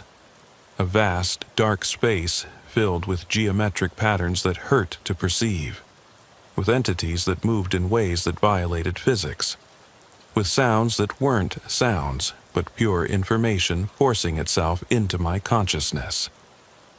I jerked away, gasping, and found myself back in the pharmacy storage room. Zebedee had collapsed, and his eyes were closed normally now, his breathing returning to regular sleep patterns. The security guards were staring at me. "What just happened?" one of them asked. "You were standing there frozen for like 5 minutes." 5 minutes? It had felt like a second. We carried Zebedee back to his room, and I called Dr. Phineas immediately. When he arrived and reviewed the security footage, his face grew increasingly grave. "Look at this," he said, showing me the video on his tablet. It showed Zebedee navigating the hospital, But in several frames, there were anomalies, shadows that didn't match his body, reflections in windows that showed him in different positions than where he actually was, and most disturbingly, moments where he seemed to be in two places at once, like a double exposure. "That's not possible," I said. "It must be a camera malfunction." "All 12 cameras we reviewed show similar anomalies," Phineas replied. "And look at this," the timestamp jumps. "According to the system, he was in the pharmacy for 30 minutes, but you say it was only 5. Zebedee woke up around 6 a.m. with no memory of the episode. When we told him what had happened, he broke down, crying. "It's getting stronger," he said. "The thing that takes over when I sleep. I can feel it even when I'm awake now, waiting just below the surface." "What is it?" Phineas asked. "You said something else takes control." "What do you mean?" Zebedee was quiet for a long moment. "When I was 12, I had a near-death experience. Drowning accident at a lake. I was underwater for almost 10 minutes before they pulled me out. They managed to resuscitate me, but something came back with me. Something that had been waiting in that space between life and death." "That's not medically possible," Phineas said, but he sounded less certain than usual. "Every time I sleep, I go back to that place," Zebedee continued, "and the thing that saved me or cursed me takes my place here. It uses my body to do things, to accomplish tasks I don't understand. Sometimes I get fragments of memory, images that don't make sense. Complex mathematical equations, blueprints for devices that shouldn't exist, locations of places I've never been." We kept him under observation for 3 more nights. Each night, despite increasing sedation and physical restraints, the sleepwalking episodes occurred, and each time they became more disturbing. On the second night, he somehow picked the locks on his restraints using a paperclip he couldn't have had access to. He was found in the morgue, standing over a recently deceased patient, measuring the body with his hands and muttering numbers in a language our translator app couldn't identify. On the third night, the entire hospital's electrical system experienced fluctuations whenever he entered REM sleep. Lights would dim, computers would restart, and medical equipment would show impossible readings. During his episode that night, he went to the pediatric ward and stood outside the rooms of sleeping children, not entering but observing. His head tilted as if listening to something only he could hear. "We need to transfer him to a specialized facility," Phineas finally decided. "This is beyond our capabilities." But on the morning of the 4th day, before the transfer could be arranged, something extraordinary happened. I was doing my rounds when I heard shouting from Zebedee's room. I ran in to find him awake but struggling against invisible restraints, his body contorting in impossible ways. "It doesn't want to go back," he screamed. "It's trying to stay awake, trying to keep control." His voice kept changing, sometimes his normal voice, sometimes the flat tone from his sleepwalking episodes, sometimes something else entirely, something that sounded like multiple voices speaking in unison. Phineas arrived with several other doctors.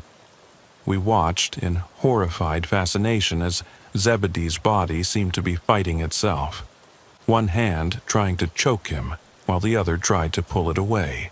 His face cycled through different expressions: terror, calm calculation, rage, and something alien that human faces shouldn't be able to make. "Give him propofol," Phineas ordered. "Maximum dose." As the anesthetic entered his system, Zebedee's struggles intensified. Just before he lost consciousness, he looked directly at me with clear, terrified eyes and said, "Don't let it out. Whatever you do, don't let it fully wake up." He slept for 18 hours straight.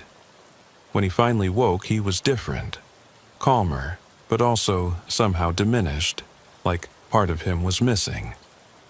It's gone, he said quietly, or at least it's sleeping deeper now. But it'll come back. It always comes back.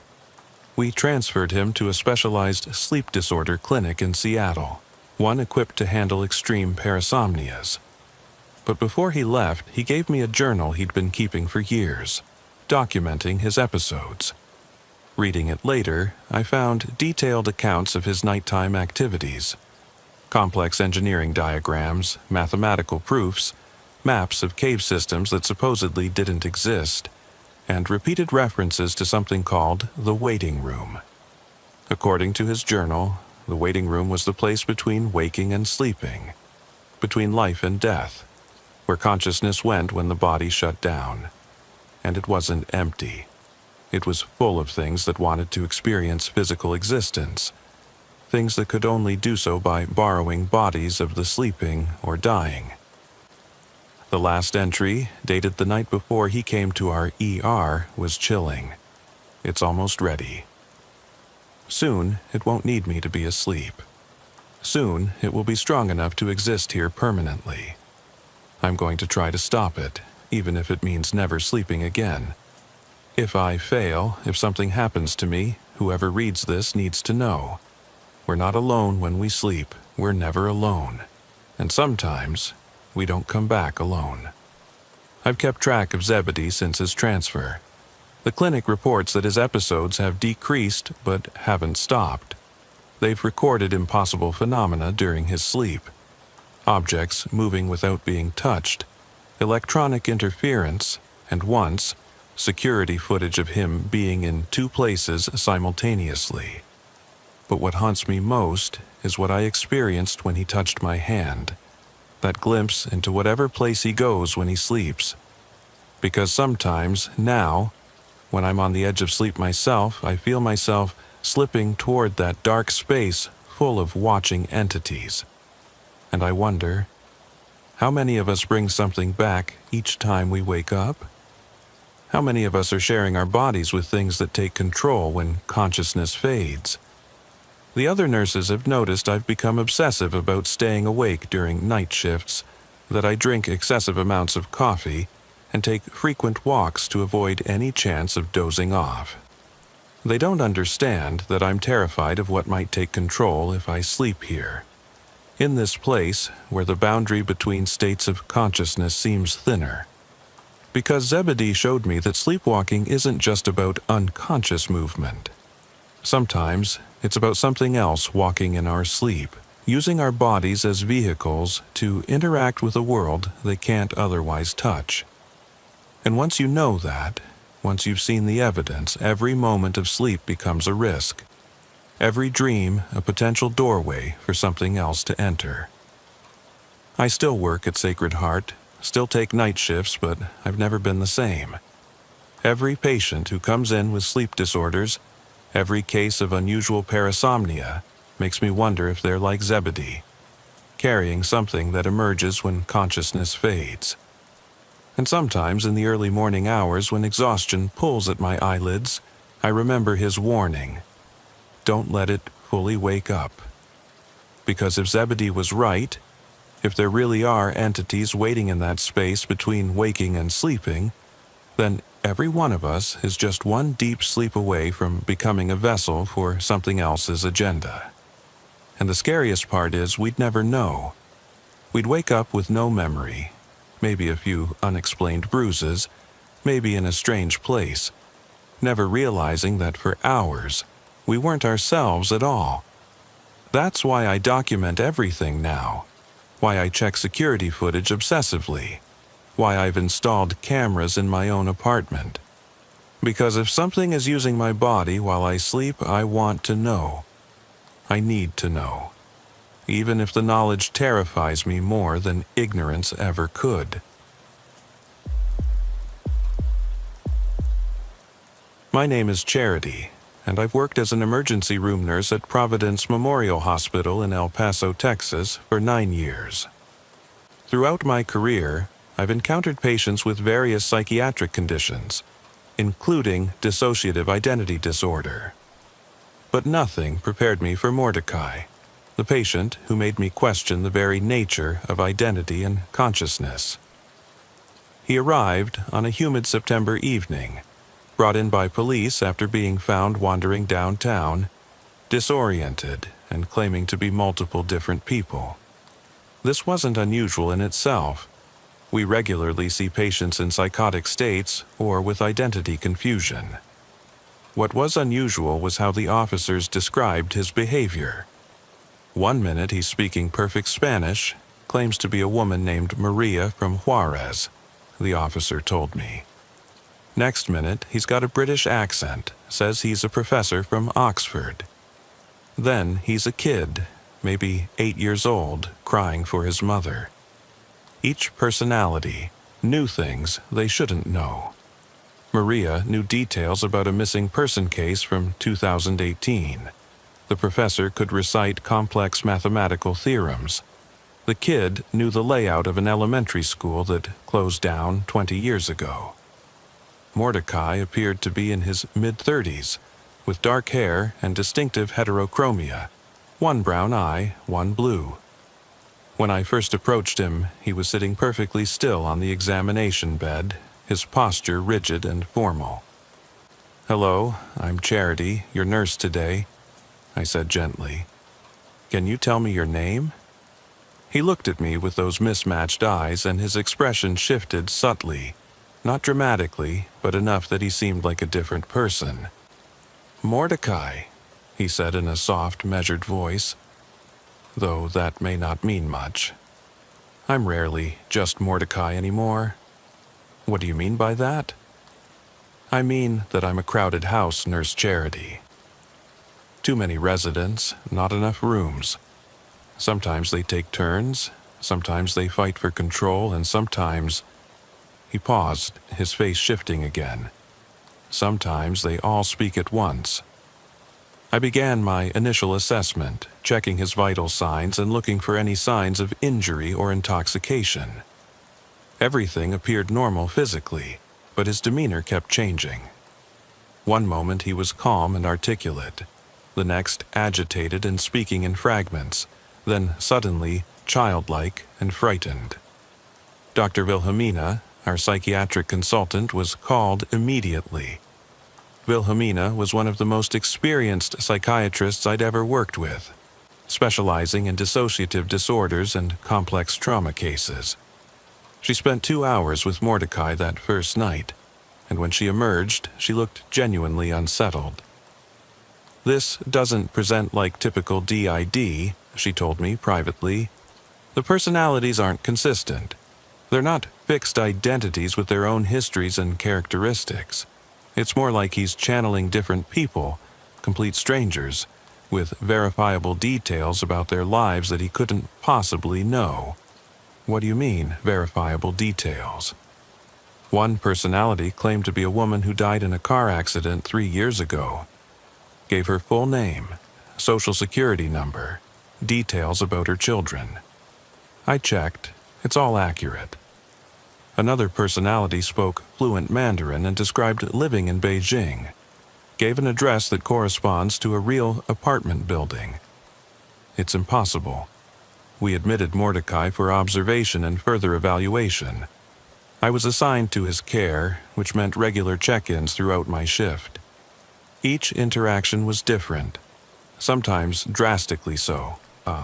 During one check, I encountered an elderly woman's personality who complained about her arthritis and asked about her grandson, Tommy. An hour later, it was a teenage boy who knew every detail about current video games and spoke in modern slang that seemed out of place coming from Mordecai's 30-something body.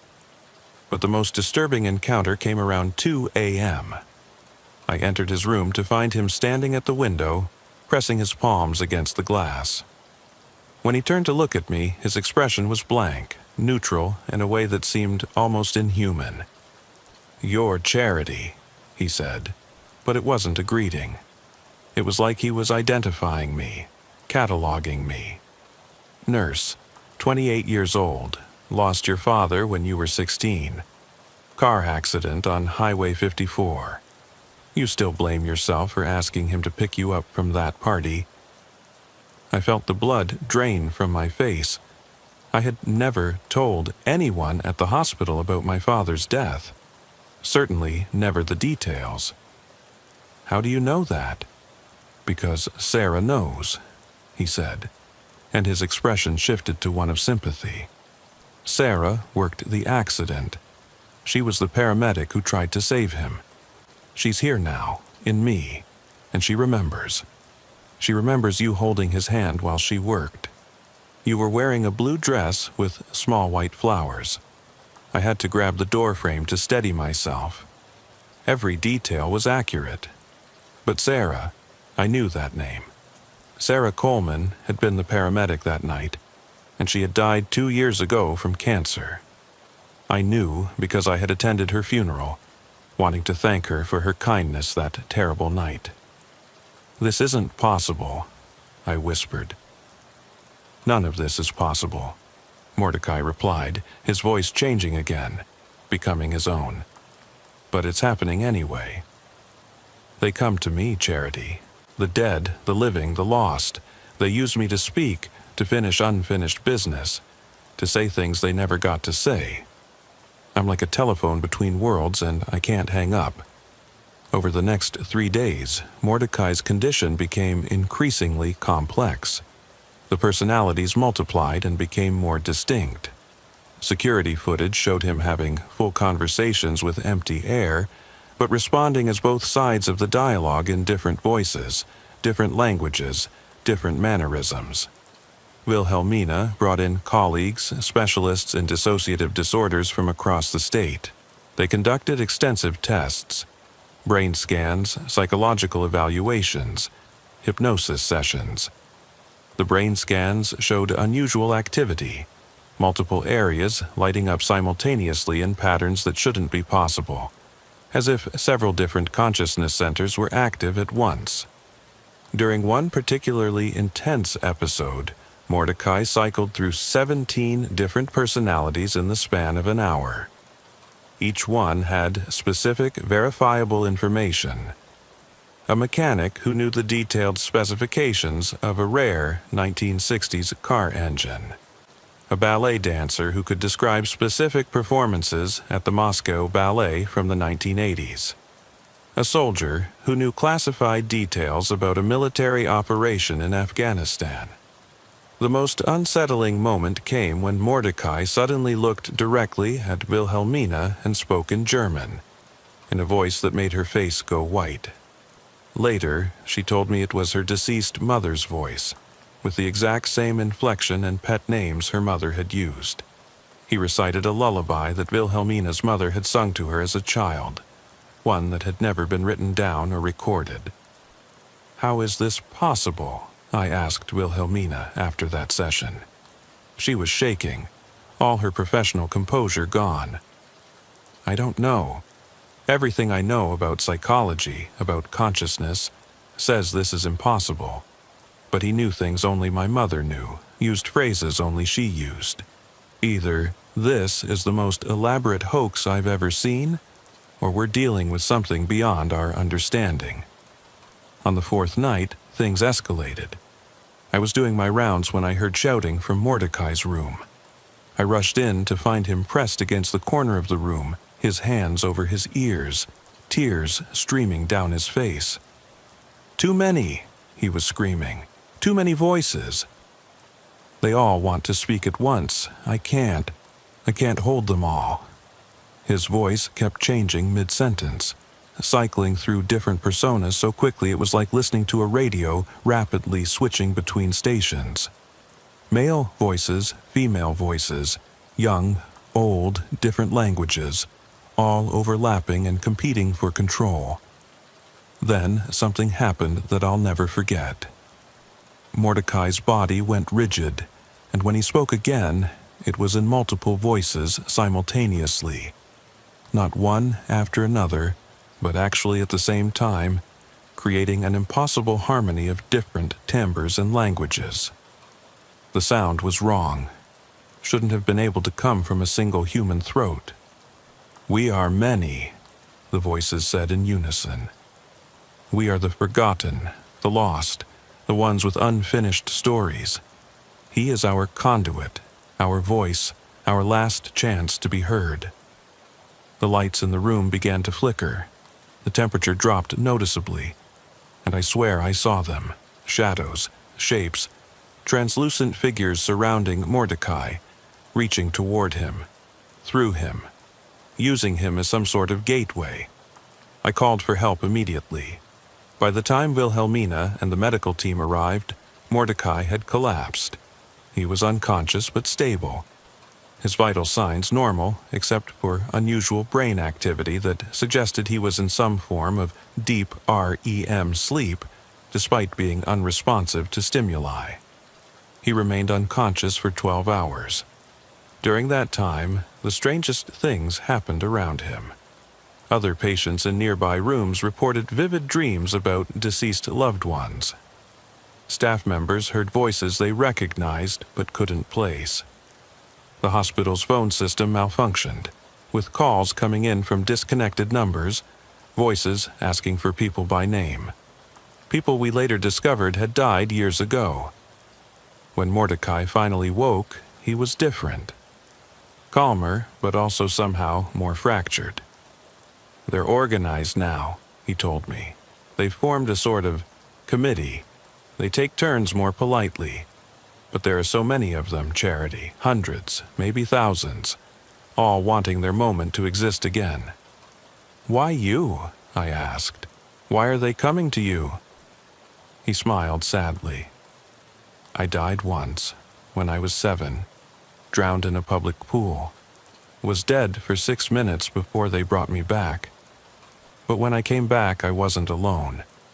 I brought a door back with me, one that can't be closed. The dead, the lost, the ones who aren't ready to let go, they see that door, and they walk through." Wilhelmina arranged for Mordecai to be transferred to a specialized research facility that studied anomalous psychological phenomena. But before the transfer, he asked to speak with me privately. "Charity," he said, and I could tell it was really him, the core Mordecai, speaking. "Your father wants you to know something." I stiffened. "Don't. Please let me tell you.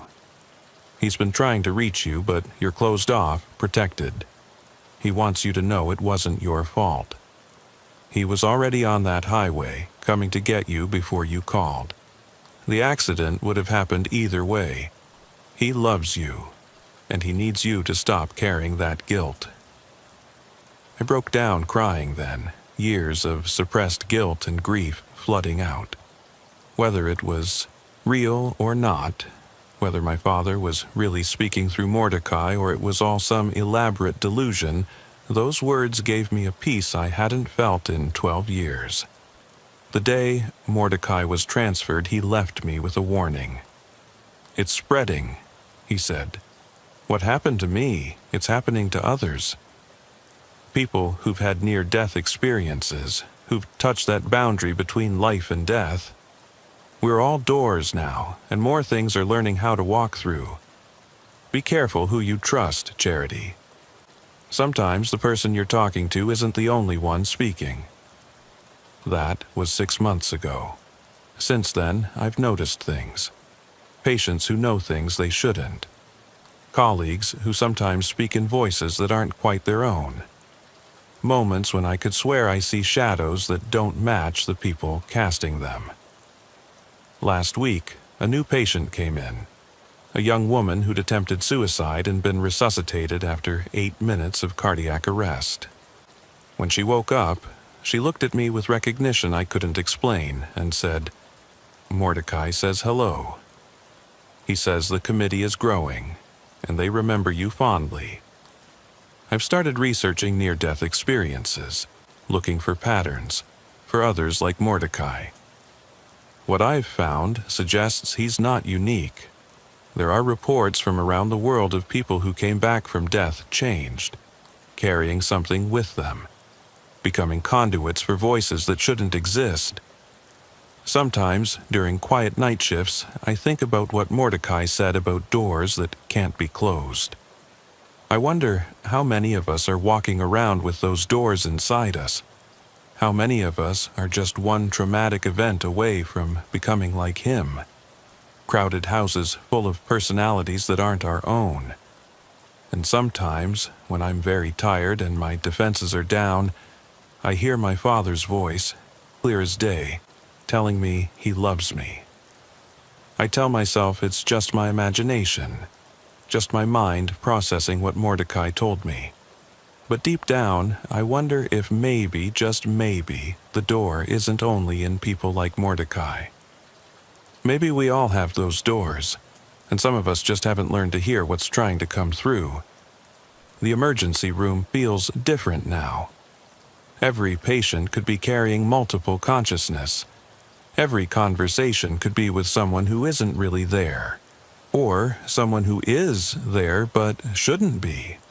The boundaries between life and death, between self and other, between one person and many, seem so much thinner than they used to.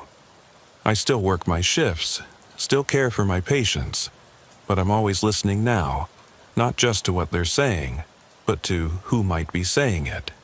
Because Mordecai taught me that we're never really alone, that consciousness doesn't always end with death, and that sometimes the person you're trying to help is actually a crowd of people, all desperate for one more moment of existence, one more chance to be heard. That's why I've become the nurse who always listens, who never dismisses even the strangest claims, who pays attention when patients say they're hearing voices or feeling like someone else. Because after Mordecai, I know that sometimes they're telling the absolute truth. And sometimes being a good nurse means caring not just for the patient in front of you, but for all the unseen passengers they might be carrying.